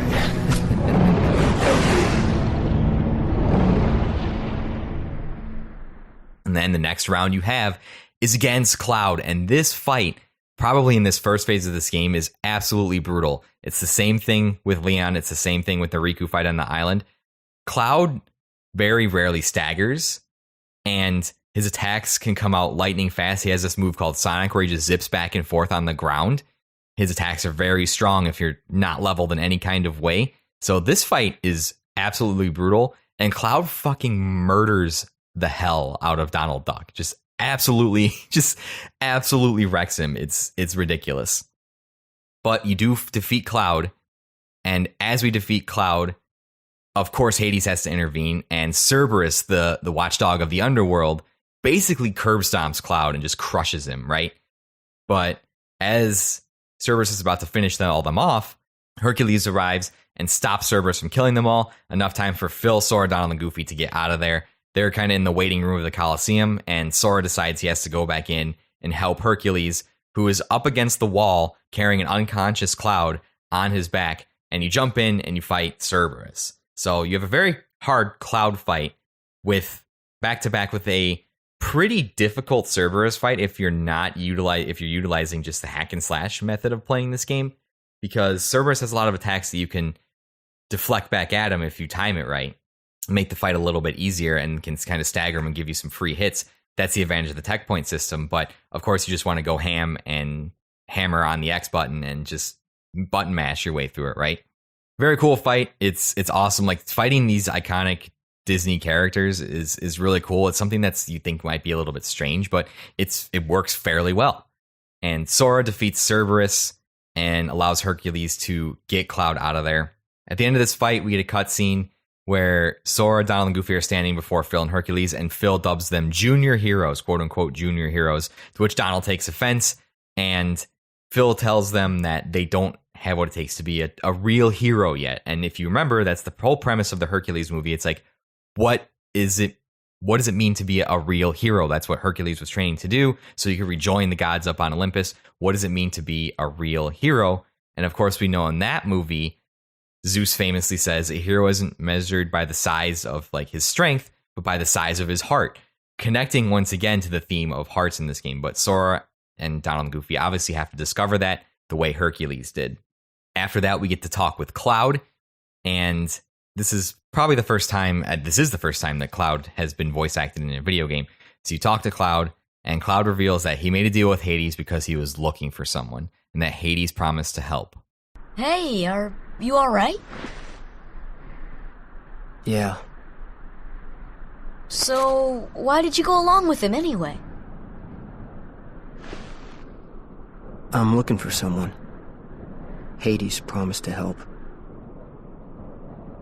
I tried to exploit the power of darkness, but it backfired. I fell into darkness, and I couldn't find the light. You'll find it. I'm searching too. For your light?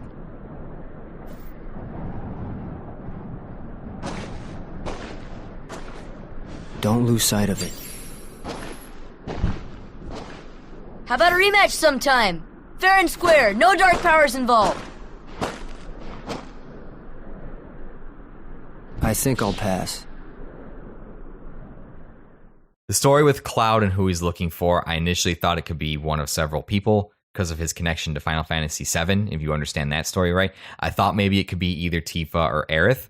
Aerith made the most sense to me because Hades is the Lord of the Dead, and Cloud would have seen Aerith get stabbed, so maybe he wanted to see if he could get Aerith back, but Aerith is alive in this timeline, and the events of Final Fantasy VII influence but don't exactly affect the Kingdom Hearts world, right? So this mystery. Who is Cloud looking for? And that's kind of one of the lingering plot threads through this game. You'll run into Cloud again. Don't worry about it. Just to take a minor break from the story, after the Coliseum, I went back to Traverse Town to pick up some items after my lengthy fights with Cloud and with Cerberus, and to pick up some new weapons for Donald and Goofy. I also went to see the wizard Merlin. If you go into the 3rd district of Traverse Town, there is a door with a flame symbol on it. If you shoot it with fire, it will open. It'll take you to like a dilapidated, rundown hut in the middle of a lake, kind of sectioned off from the rest of Traverse Town. And I'm not 100% sure what happens here, but so you cross the lake and you go into this rundown hut, basically. You're looking around and Sora starts hallucinating. He sees Kairi in Merlin's study. It's reminding him of the time they spent in the secret place, right? And then he kind of snaps out of it, and Merlin shows up, and he basically unpacks his whole house from his little bag that he's had. Basically, Merlin has a bag of holding, and he travels with all of his stuff wherever he goes. And this is basically a place where you can practice your magic, and the fairy godmother from Cinderella is there. She can unlock stones that you get for summons. That's basically her purpose. But I basically just went back to unlock this part, and you don't have to do it right now, but I just decided to do it while I was there. Mainly, I took a detour to get items and weapons. So the next place we go after Coliseum is the Deep Jungle. It is the Tarzan level. So you fly there, do the gummy ship, you fly there, and we get a little cutscene in the gummy ship before you land, while you're flying in front of the world. Sora says get ready to land. Donald says, no way, there's no way the king is in this backwater place. And Sora argues, well, my friends might be there. I want to go down there and look. The ship kind of jostles to indicate a struggle of control. They fly towards the world, and you get a cutscene. Sora falls from a ridiculously high height from the sky, crashes through the ceiling of a giant treehouse that is in the tree canopy, and just crashes to the ground. Comes to, is immediately attacked by a cheetah, or maybe it's a jaguar, or I don't know, something like that. Whatever's in the jungle, one of those two. I'm too lazy to look it up. But the cheetah character is in Tarzan. It's Sabor. So the process of events is Sora falls from space, crashes through the roof, slams into the ground, and gets immediately mauled by a cheetah, which is a fight. You fight the cheetah, you beat it, it runs off. It's not that super challenging. But one of the things that's really cool is throughout this world, until you fight him for the last time, Sabor will come back at random times and mess with you, and you'll have to fight him. So it's kind of like he's hunting you. So it adds a element to the world that makes it feel alive. Like, hey, this is something that would actually happen in the jungle if you were out there. This creature would be stalking you and would be hunting you and trying to kill you. So that is kind of cool. Sora fights off Sabor. Tarzan appears to chase him off. And Sora tries to communicate with him, but Tarzan can't speak English. He speaks very bits of broken English. It's hard to communicate with him. He speaks mostly the gorilla speak. Sora tries to tell Tarzan that he's looking for his friends. It says his friends, Riku and Kairi, and Donald. He goes to say Donald and Goofy, but he's pissed off at Donald, so he says he's looking for his friends, Riku and Kairi. And this is kind of cool to see because, again, 20 years into the series, you just know that Sora, Donald, and Goofy are a package deal, right? This is still very early on in their adventures. They're still learning about each other. They still argue with each other. They're still trying to figure out what that dynamic looks like because they don't know each other that well. So I think it's cool that Sora starts to tell Tarzan that he's looking for Donald and Goofy, but he stops and then says he's looking for his friends Riku and Kairi. Tarzan responds that his friends are here, says something to Sora in gorilla speak that he doesn't understand. And Sora at this time too is kind of hallucinating again. He sees Kairi kind of walk by in the background and then walk off. So Sora doesn't really know if he's actually seeing Kairi or he just kind of took a hit to the head when he fell from outer space. We switch to Donald and Goofy, who landed in the middle of the jungle, away from Sora, way away from Sora, trying to figure out what their next move is because they basically fell from outer space. They encounter a gorilla who runs away and poops a gummy block, basically, after hearing some rustling in the trees, and out steps a man with a double-barrel shotgun, packing heat in Kingdom Hearts. And if you know the story of Tarzan, you know this is the hunter, Clayton. Tarzan brings Sora to Jane's camp, where he reunites with Donald and Goofy, who are initially really excited to see each other, him and Donald are, but then become standoffish with one another.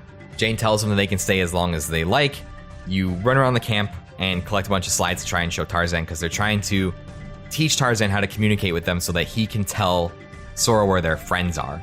Clayton comes in and says they have to be with the gorillas. Tarzan won't tell us where they are, but they have to be there. That's the only place we haven't looked. We've been all over this jungle.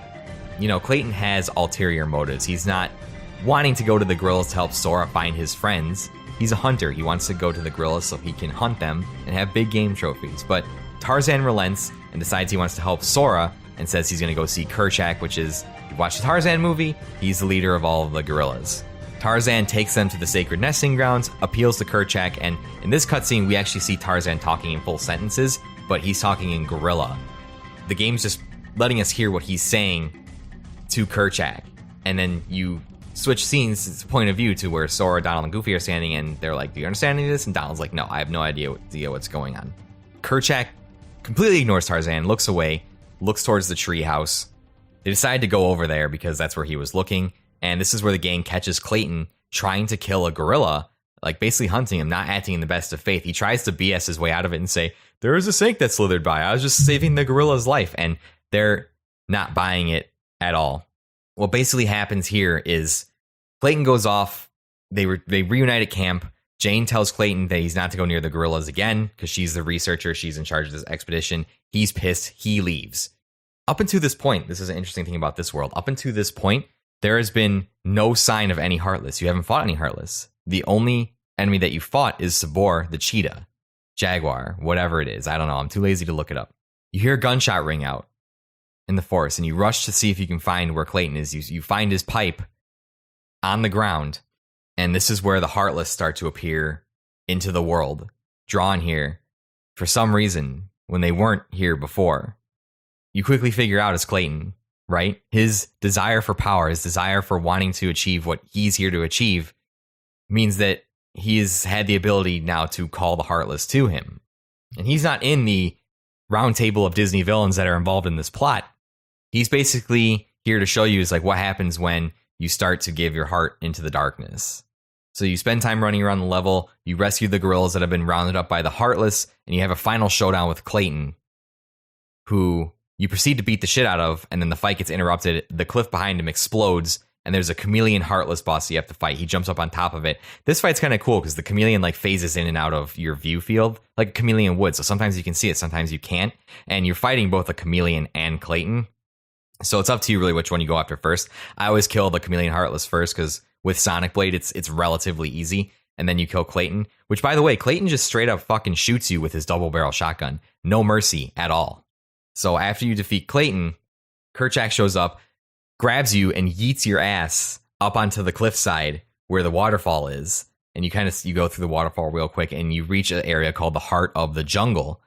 And this is where Tarzan repeats the word in gorilla that he told to Sora at the top of the treehouse, and where he said, that's where your friends are. And Jane's like, oh, that word in gorilla means heart, friends in our hearts. And Sora's obviously let down, even though he knows that's true. He was hoping that his friends would be in an actual physical location. But turns out there's another mysterious keyhole in this location. So they seal the keyhole in the deep jungle and are able to move on from their journey. And another mysterious, I don't know if it's here or if it's in the Wonderland, but a gummy comes out of the wormhole. You also get a keychain, the first for your Keyblade, called the Jungle Key. And the Keyblade has the ability to transform based on the keychains that are equipped to it. It's basically the equivalent of getting other weapons. So the Jungle Key obviously looks very much like a jungle. There's bone and jungle and that kind of theme to it. If you want to, I'm not going to explain the weapon to you, just look it up if you want to see it. So it's obviously a more powerful form of the original Kingdom Key, which is the original form of the Keyblade. After this, we cut back to a scene with the Disney villains. They're watching what's happening in these worlds as Sora, Donald, and Goofy are adventuring through them. They discuss how prior to Clayton's desires and his lust for power, that there were no Heartless in the deep jungle world.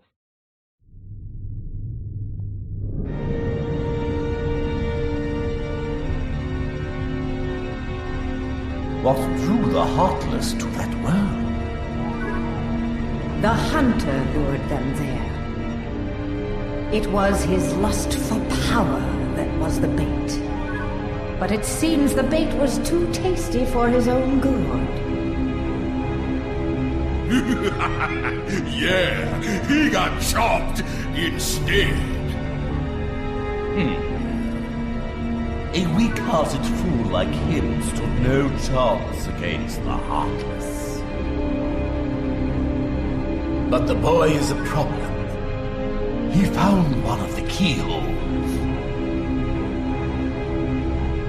Fear not. It will take him ages to find the rest. Besides, he remains blissfully unaware of our other plan. Yes, the princesses. They are falling into our hands one by one. Speaking of which... And this is where we see, step into the light, Alice. She was kidnapped by the Disney villains. And we get reference to something, Ursula just says, yes, the princesses, when Maleficent mentions their other plan. So the Disney villains are working in the background to some end to orchestrate some overall goal that involves the taking of Disney princesses. From here, we're returning back to Traverse Town once again. We want to ask Leon about these weird gummy blocks that we've been getting. And we find Leon in the secret place, which we're able to access, or the secret underground waterway, whatever it's called, which we're able to access via a Red Trinity, which we unlock. And the Red Trinity is super funny. It's basically just Sora, Donald, and Goofy running at an object to smash through it. And Donald basically gets crushed because he's the first one to run at it. It's very funny. And Leon elaborates a little more. We tell Leon the things that we found in our journey so far. And he explains the purposes of the keyhole. He says every world has a keyhole that leads to that world's heart. So not only do people have hearts, but the worlds have hearts as well. And the Keyblade can seal these keyholes so that the Heartless can't get to the heart of a world. Because if they do, they can corrupt it and basically destroy the world, which is what happened to Sora's island. Leon tells Sora that he needs to go and seal the keyholes in the worlds that he's in to protect them from falling into the darkness, to falling into the Heartless, and them just consuming the world. And Aerith tells him that Sid can help them with the gummy blocks that they found. And we find out because in Final Fantasy VII, Sid is a ship engineer, or, does ships, based on my understanding of the story. They go see Sid. Sid's like, yeah, I know what those are. Those are navigation gummies, and these will basically allow you to travel to other worlds that aren't on the map yet. And Sid agrees to install them on the gummy ship for them. He just wants them to run a quick errand for him, which is to go see Merlin with a book that he has for him, which turns out to be the Winnie the Pooh book. And yes, Winnie the Pooh book is a world in this game that you can go and explore. It is not integral to the story. It is not integral to the progression of anything. There's no combat there. It's just basically a minigame world where you experience several iconic scenes of Winnie the Pooh story. So you don't have to worry about it. I did this at the end of the game. It's not that important. So you basically deliver that to Merlin, and he also asks you to investigate bells that have been ringing. And this is unusual because the bells have not been ringing. That is what he has said. So we go to investigate the bells ringing, go to the gizmo shop, and we climb up the side of the gizmo shop, get to the top, and you, with another Red Trinity, break through into an area where you can ring the bell. If you ring the bell 3 times, that'll change the mural on the fountain that is in the 2nd district. So obviously you're going to be naturally drawn to that. You go over there to investigate it and see what it's about, and the guard armor reappears. You fight the guard armor, and this time you beat it pretty quick, but then it changes form. Its feet switch to its hands switch to its feet, and its head flips inside out. So this is called the opposite armor. It's basically an upgraded form of the guard armor fight to test your skills after this first phase of your journey to see if you've learned anything. Not a very tough fight. I still really like it a lot because the parts are separate from each other, and the parts are much more aggressive in this opposite armor form. But you defeat the opposite armor, and the mural on the fountain flashes, and you see a keyhole. Is the keyhole for Traverse Town, and you seal it. We go and report all this to Leon. He's very thankful that we sealed the keyhole here, and we're waiting for Sid. And this is where Leon asks us if we've ever heard about Maleficent. This is the first time we've ever heard about her. And Leon explains that Maleficent is the reason that this world is full of darkness. She took over the Final Fantasy characters' world where they came from. 9 years ago, she took over their world. This is part of the reason why Squall prefers to be called Leon. He feels tremendous guilt that he was not able to protect his world. So he wants to leave that part of him behind and go by a different name because it's too painful for him to think about that. Kind of a weak reason, but it is what it is. then we get explained that Ansem was their leader, and his report that he was putting together on his research should help them get rid of the Heartless. So now we have another thing that we're looking for in addition to our travels is the Ansem report, the keyholes, and obviously we're still looking for all of our friends and the king. Well, our heroes are having this conversation inside of a vacant house in the 3rd district. On the outside, we see Maleficent with Riku. I have to back up because I forgot something. I forgot something critical. After we deliver the book to Merlin, we go back out into the 3rd district. It's kind of an open area, and some Heartless appear, but then they're suddenly killed. And Riku shows up. There you are. What's going on? Riku! Hey, cut it out. I'm not dreaming this time. Right? I hope not. It took forever to find you. Riku! Wait a second, where's Kairi? Isn't she with you? Well, don't worry. I'm sure she made it off the island too. We're finally free.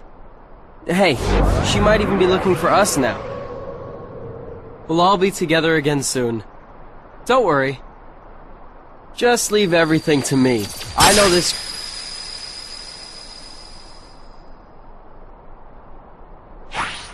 Leave it to who? Sora, what did you... I've been looking for you, and Kairi too, with their help. Who are they?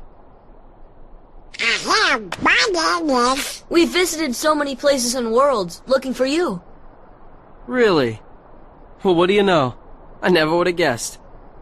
Oh, and guess what? Sora's the Keyblade Master.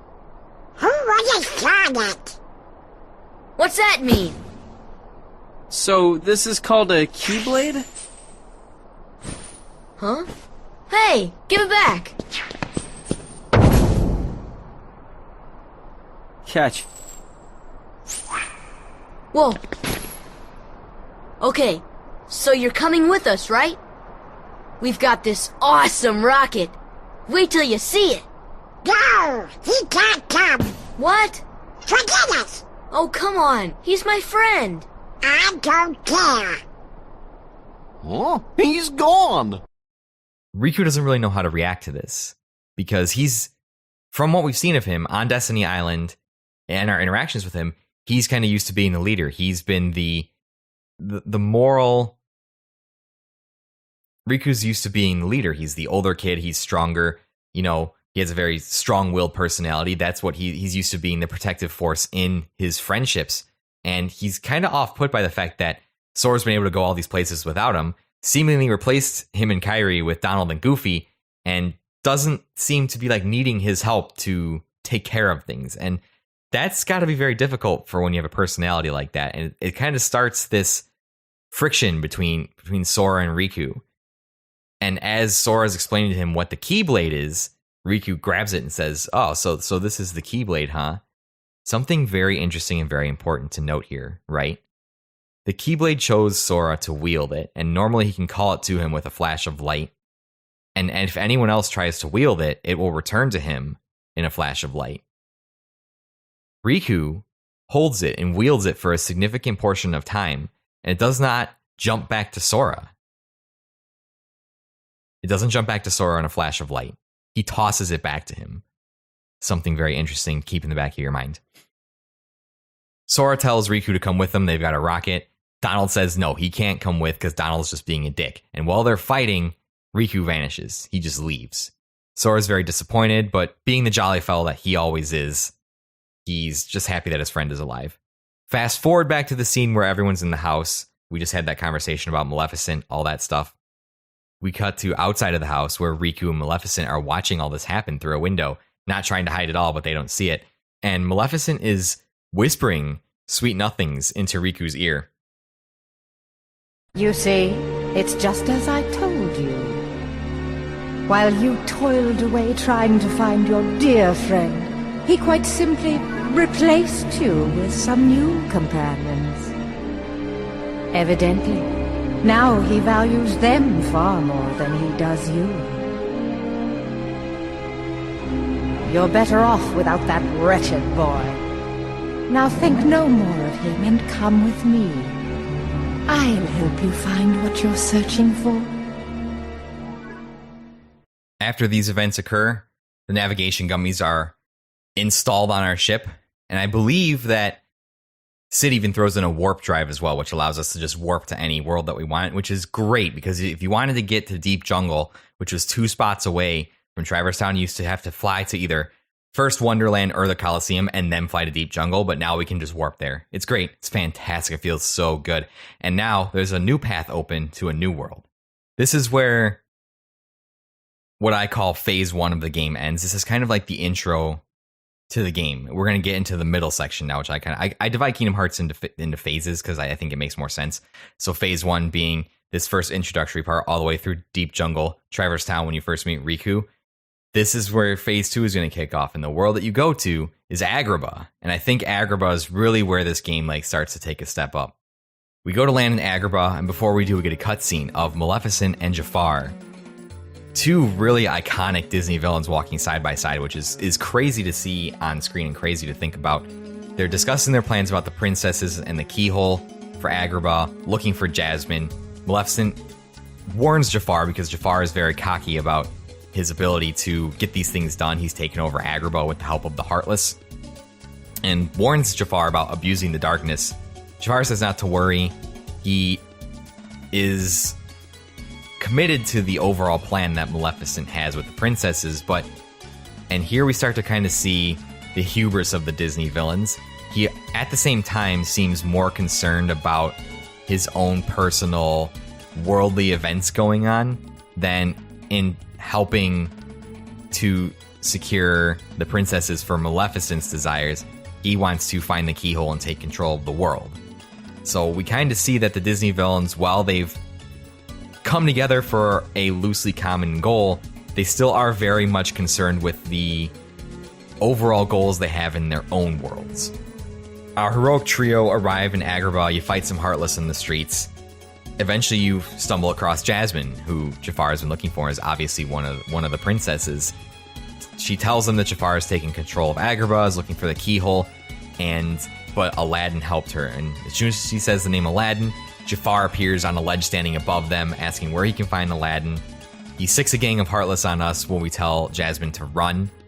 And after we defeat the horde of Heartless he sicks on us, we start to look all over Agrabah for her. We eventually find our way into Aladdin's house and find a carpet trapped. The carpet takes us to where Aladdin is, and he's of course at the famous Cave of Wonders, the Lionhead Cave of Wonders, where he finds the lamp, summons the genie, all that stuff.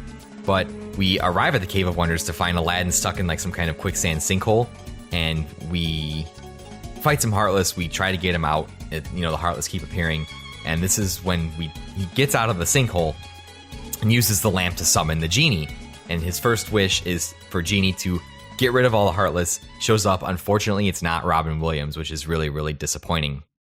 Genie shows up, gets rid of all the Heartless, and after the guys kind of catch up, we get a scene. We're flying back to Agrabah on the carpet, talking about how Aladdin feels about Jasmine, how he wants to use one of his wishes from the genie to become a prince so that he can marry her. The plot of the movie, basic stuff here, and agrees to use his last wish to free the genie. The gang arrives in Agrabah to find Jasmine cornered by Jafar. Aladdin tries to use the lamp once again to help her, but Iago steals the lamp, Jafar's parrot friend, and gives it to Jafar, meaning that Aladdin's wish was canceled. So Jasmine is thrown into a pot, and you fight a Heartless called a pot centipede, which is 2 ends of a bug that are in the body is consistent all these pots, and you have to fight it. Upon defeating it, Jafar laughs in a disembodied voice, and now the chase is on back to the Cave of Wonders, where you literally just came from. When you go back there, you have to fight the giant lion-headed cave entrance, which has been possessed by the darkness, and this fight is really, really super annoying because you have to attack his eyes, and the only way to do it is to get on his head, and he shakes his head all around, and there are Heartless constantly attacking you. But once you defeat it, you can go in there, you explore the Cave of Wonders. You know how it is from the movie. There's slight puzzle elements to get into where you need to get to, and it turns out that the keyhole chamber is in the Cave of Wonders. Jafar uses one of his wishes to have Genie reveal to him the location of the keyhole. And once you get into the lamp chamber, You corner Jafar, and this is where the fight takes place. One interesting thing, so first of all, this Jafar fight is super annoying because he flies around everywhere at a really high altitude, and there's basically this room, the lamp chamber, is absolutely enormous. There's platforms on each of the 4 cardinal directions, basically, and maybe some in between that you have to run to, jump up, and then you can attack him. If Jafar's floating around, just stops in the middle between 2 platforms, there's nothing you can do about it. Like, you can maybe jump and get to him, but it's really hard. It's really impossible. But one of the things that Jafar does is he uses one of his wishes and commands Genie to crush them. And I think this is kind of funny because throughout the fight, Genie does try to attack you, but whenever he gets up to you, he like holds his hand in front of his face and goes to punch and misses, or he actively tries to be so bad at attacking you, because this is something I really like too, because if you know about Genie mythology, one of the things that you're always told is you have to word your wishes very carefully. Otherwise, genies are incentivized to like screw you over with your wishes. So Jafar just says Genie crush them, and it's a very vague wish that Genie can choose to interpret however he wants as long as he succeeds. So it does not matter how long it takes him to crush them as long as he eventually does it, which I think is hilarious. So you defeat Jafar. He makes his last wish out of desperation, which is for him to be an all-powerful genie, just like in the movie. The floor collapses and you go into a lava cavern underground to fight Genie Jafar, even though you're not really fighting him. This fight sucks because it's super boring. You're just fighting Yago, who's carrying Jafar's lamp around now that he's a genie, and it's just basically chasing Yago and avoiding the boulders that Genie Jafar throws at you. Eventually, you defeat Yago, you get the lamp. Obviously, again, keeping with the tradition of genies screwing people over with poorly worded wishes. Since Jafar is a genie, he has to be confined to a lamp, and that's how you beat him. You get the lamp. After you seal Jafar in the lamp, you get a cutscene where Jasmine is up in the lamp chamber above, still on a platform, and she turns and it cuts to black, very heavily implying that she gets taken. So when they go back up to the lamp chamber, Sora seals the keyhole, and Jasmine is nowhere to be found. Aladdin, understandably distraught when they return to his home, wants Sora to let him go with him to find Jasmine, and they obviously can't do that because they're not supposed to be meddling in the affairs of other worlds, which they've been very, very bad at up until this point. Although I would argue that Keyblade wielder job description has crossed paths with what is happening in the Disney world. So I'd say Sora has like inadvertently meddled to save the integrity of the world.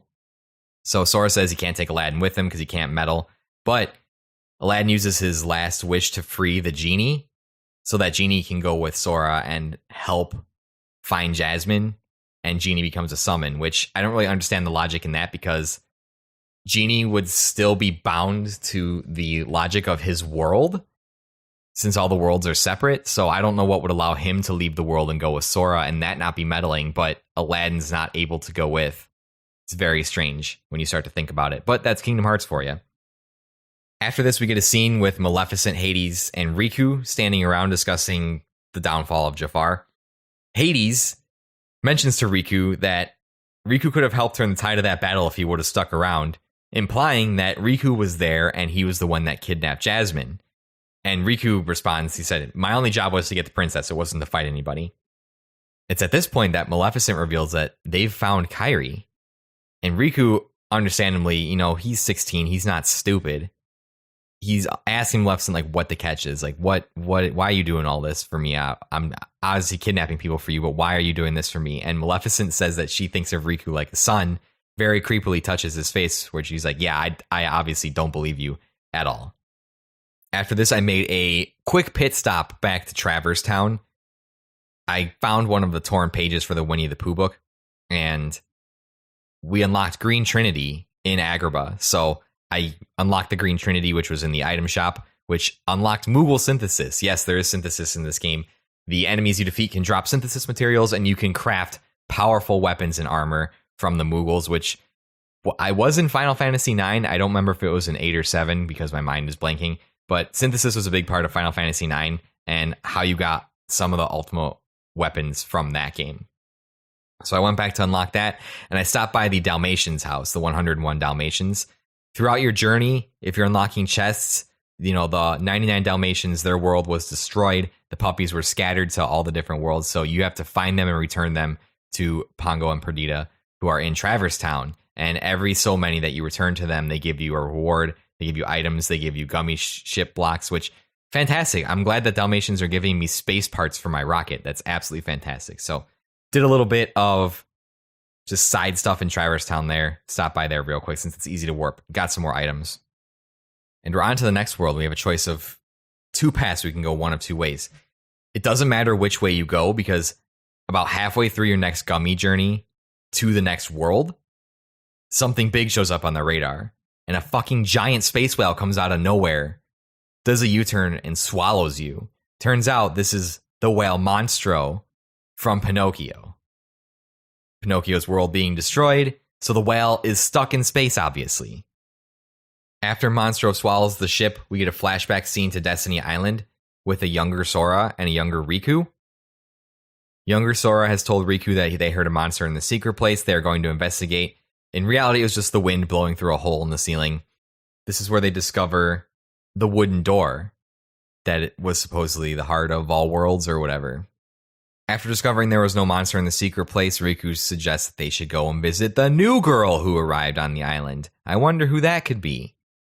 So as you wake up, you discover Geppetto and Pinocchio. You know the story. They were swallowed by the whale. Their world got destroyed, so now the whale is just traveling in space with them inside of it. They're stuck, and they start to talk about Pinocchio. Pinocchio wanders off because he sees a mysterious but familiar figure off in the distance of Monstro's bowels or guts or whatever it is that he's in. So Pinocchio wanders off, and you have to go find him. You give chase, and you find that it was Riku that Pinocchio saw. He's here in the whale for some reason, and Riku is a lot more aggressive towards Sora during this meeting. He straight up taunts Sora. But Sora, I thought you liked games. Or are you too cool to play them now that you have the Keyblade? Riku? What are you doing here? Just playing with Pinocchio. You know what I mean. What about Kairi? Did you find her? Maybe. Catch us, and maybe I'll tell you what I know. Come on! We finally catch up with Riku, and Sora, having looked up to his friend for his whole life, challenges Riku and asks him why he's doing this. And Riku basically accuses Sora of forgetting about him and Kairi, only caring about running around with the Keyblade, and they're kind of having this argument. And this argument is interrupted by Pinocchio screaming, and they run into one of the Monstro chambers, his bowels or something, where it appears that Pinocchio is caught inside of the stomach of a giant parasite. It's called the Parasite Cage Heartless.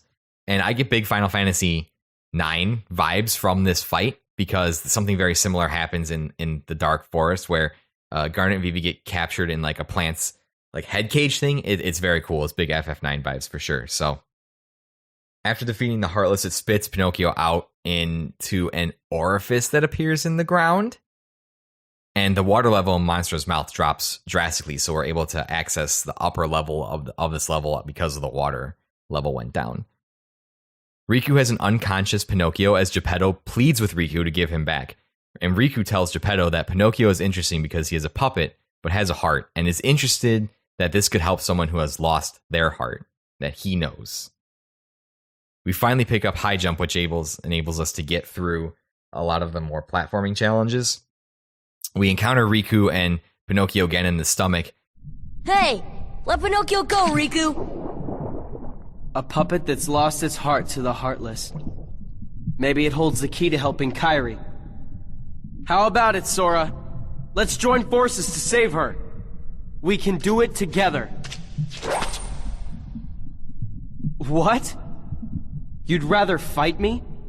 Over a puppet that has no heart? Heart or no heart, at least he still has a conscience. Conscience? You might not hear it, but right now it's loud and clear. And it's telling me you're on the wrong side! Then you leave me no choice. And this is a really, really big moment. Rather than take Riku, his longtime friend, at his word, Sora raises his Keyblade against his best friend and tells him even if Pinocchio lost his heart, that no matter what happens, at least he still has a conscience, and Sora's conscience is telling him that Riku is on the wrong side. This is huge. A person that Sora has looked up to his entire life, he's actively raising his Keyblade against him and ready to fight him. No matter how much Sora looks up to Riku or cares for him as his friend, he knows and is willing to call Riku out when he is wrong and push back against the way Riku is being. But before anything can come of this, the parasite cage shows back up and we have to fight it again. And Riku uses this moment to escape without Pinocchio. We defeat the Heartless, obviously, and this causes a violent reaction inside of Monstro, who basically sneezes us out very much the way the movie happens. And we're back in space. We don't know what happened to Geppetto or Pinocchio. You can go back there if you want. You have access to high jump now, which will enable you to get all of the platforms, all the treasure chests that were back there, basically.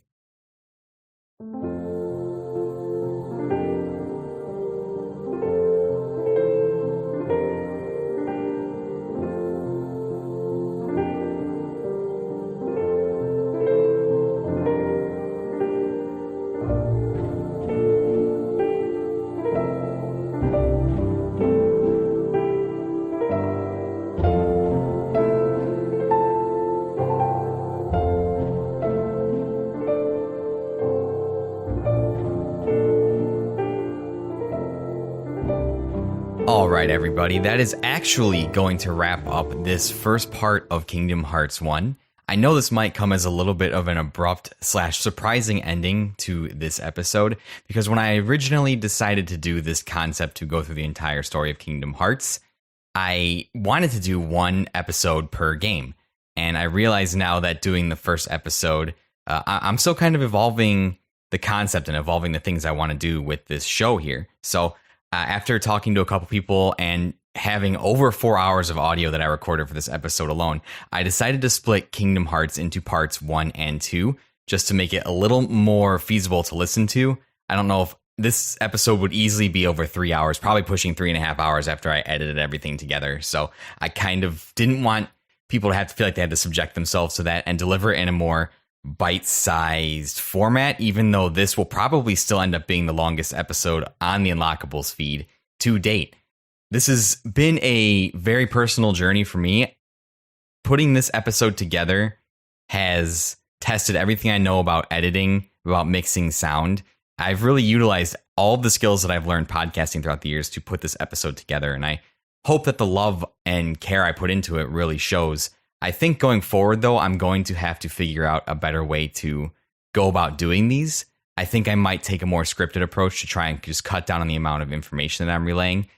After I recorded these, and I actually recorded these in 4 1-hour sessions just because I was getting so burnt out on recording them, I kind of realized that I was trying to convey too much information, and I wasn't really distilling the information down to what I thought everybody needed to hear from the game. So going forward, starting with Chain of Memories, going into 2, I'm going to figure out a way to be more concise and cherry pick the information that I want to convey to everybody. I feel like the information in the Disney worlds doesn't necessarily need to be heard in its entirety.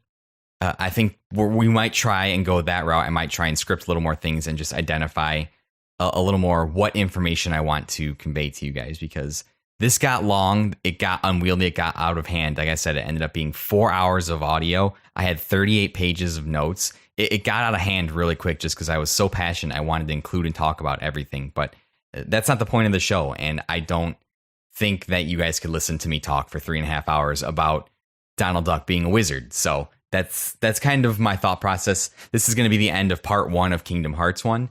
Part 2 will be out next week, and I will finish up the story there, and then we'll move on to the rest of the series. As always, I thank you so much for listening and spending just a little bit of your time with me this week and listening to me talk about one of my favorite series of games of all time. This game means a lot to me, and I hope my passion and my love for this game shows in the episode. And even if you aren't a fan of Kingdom Hearts, I hope it made it an enjoyable listen for you, because that's the reason I'm doing this. The episodes where I talk about the things that I really love seem to do really well and resonate really well with people. Back when I was doing side questing podcasts, the Advance Wars episode is like the number 2 episode that we ever did. And I know a lot of people haven't played that game, but because I was passionate about it, people said they really liked it. So I'm hoping to refine how this series looks as I go on and be able to deliver the information that you're looking for. So that'll be an adventure that I take while I'm playing these games, reliving some of my memories playing these games. Thank you so much for listening. You can find me in all the socials linked in the descriptions, all that stuff. And always remember, may your heart be your guiding key.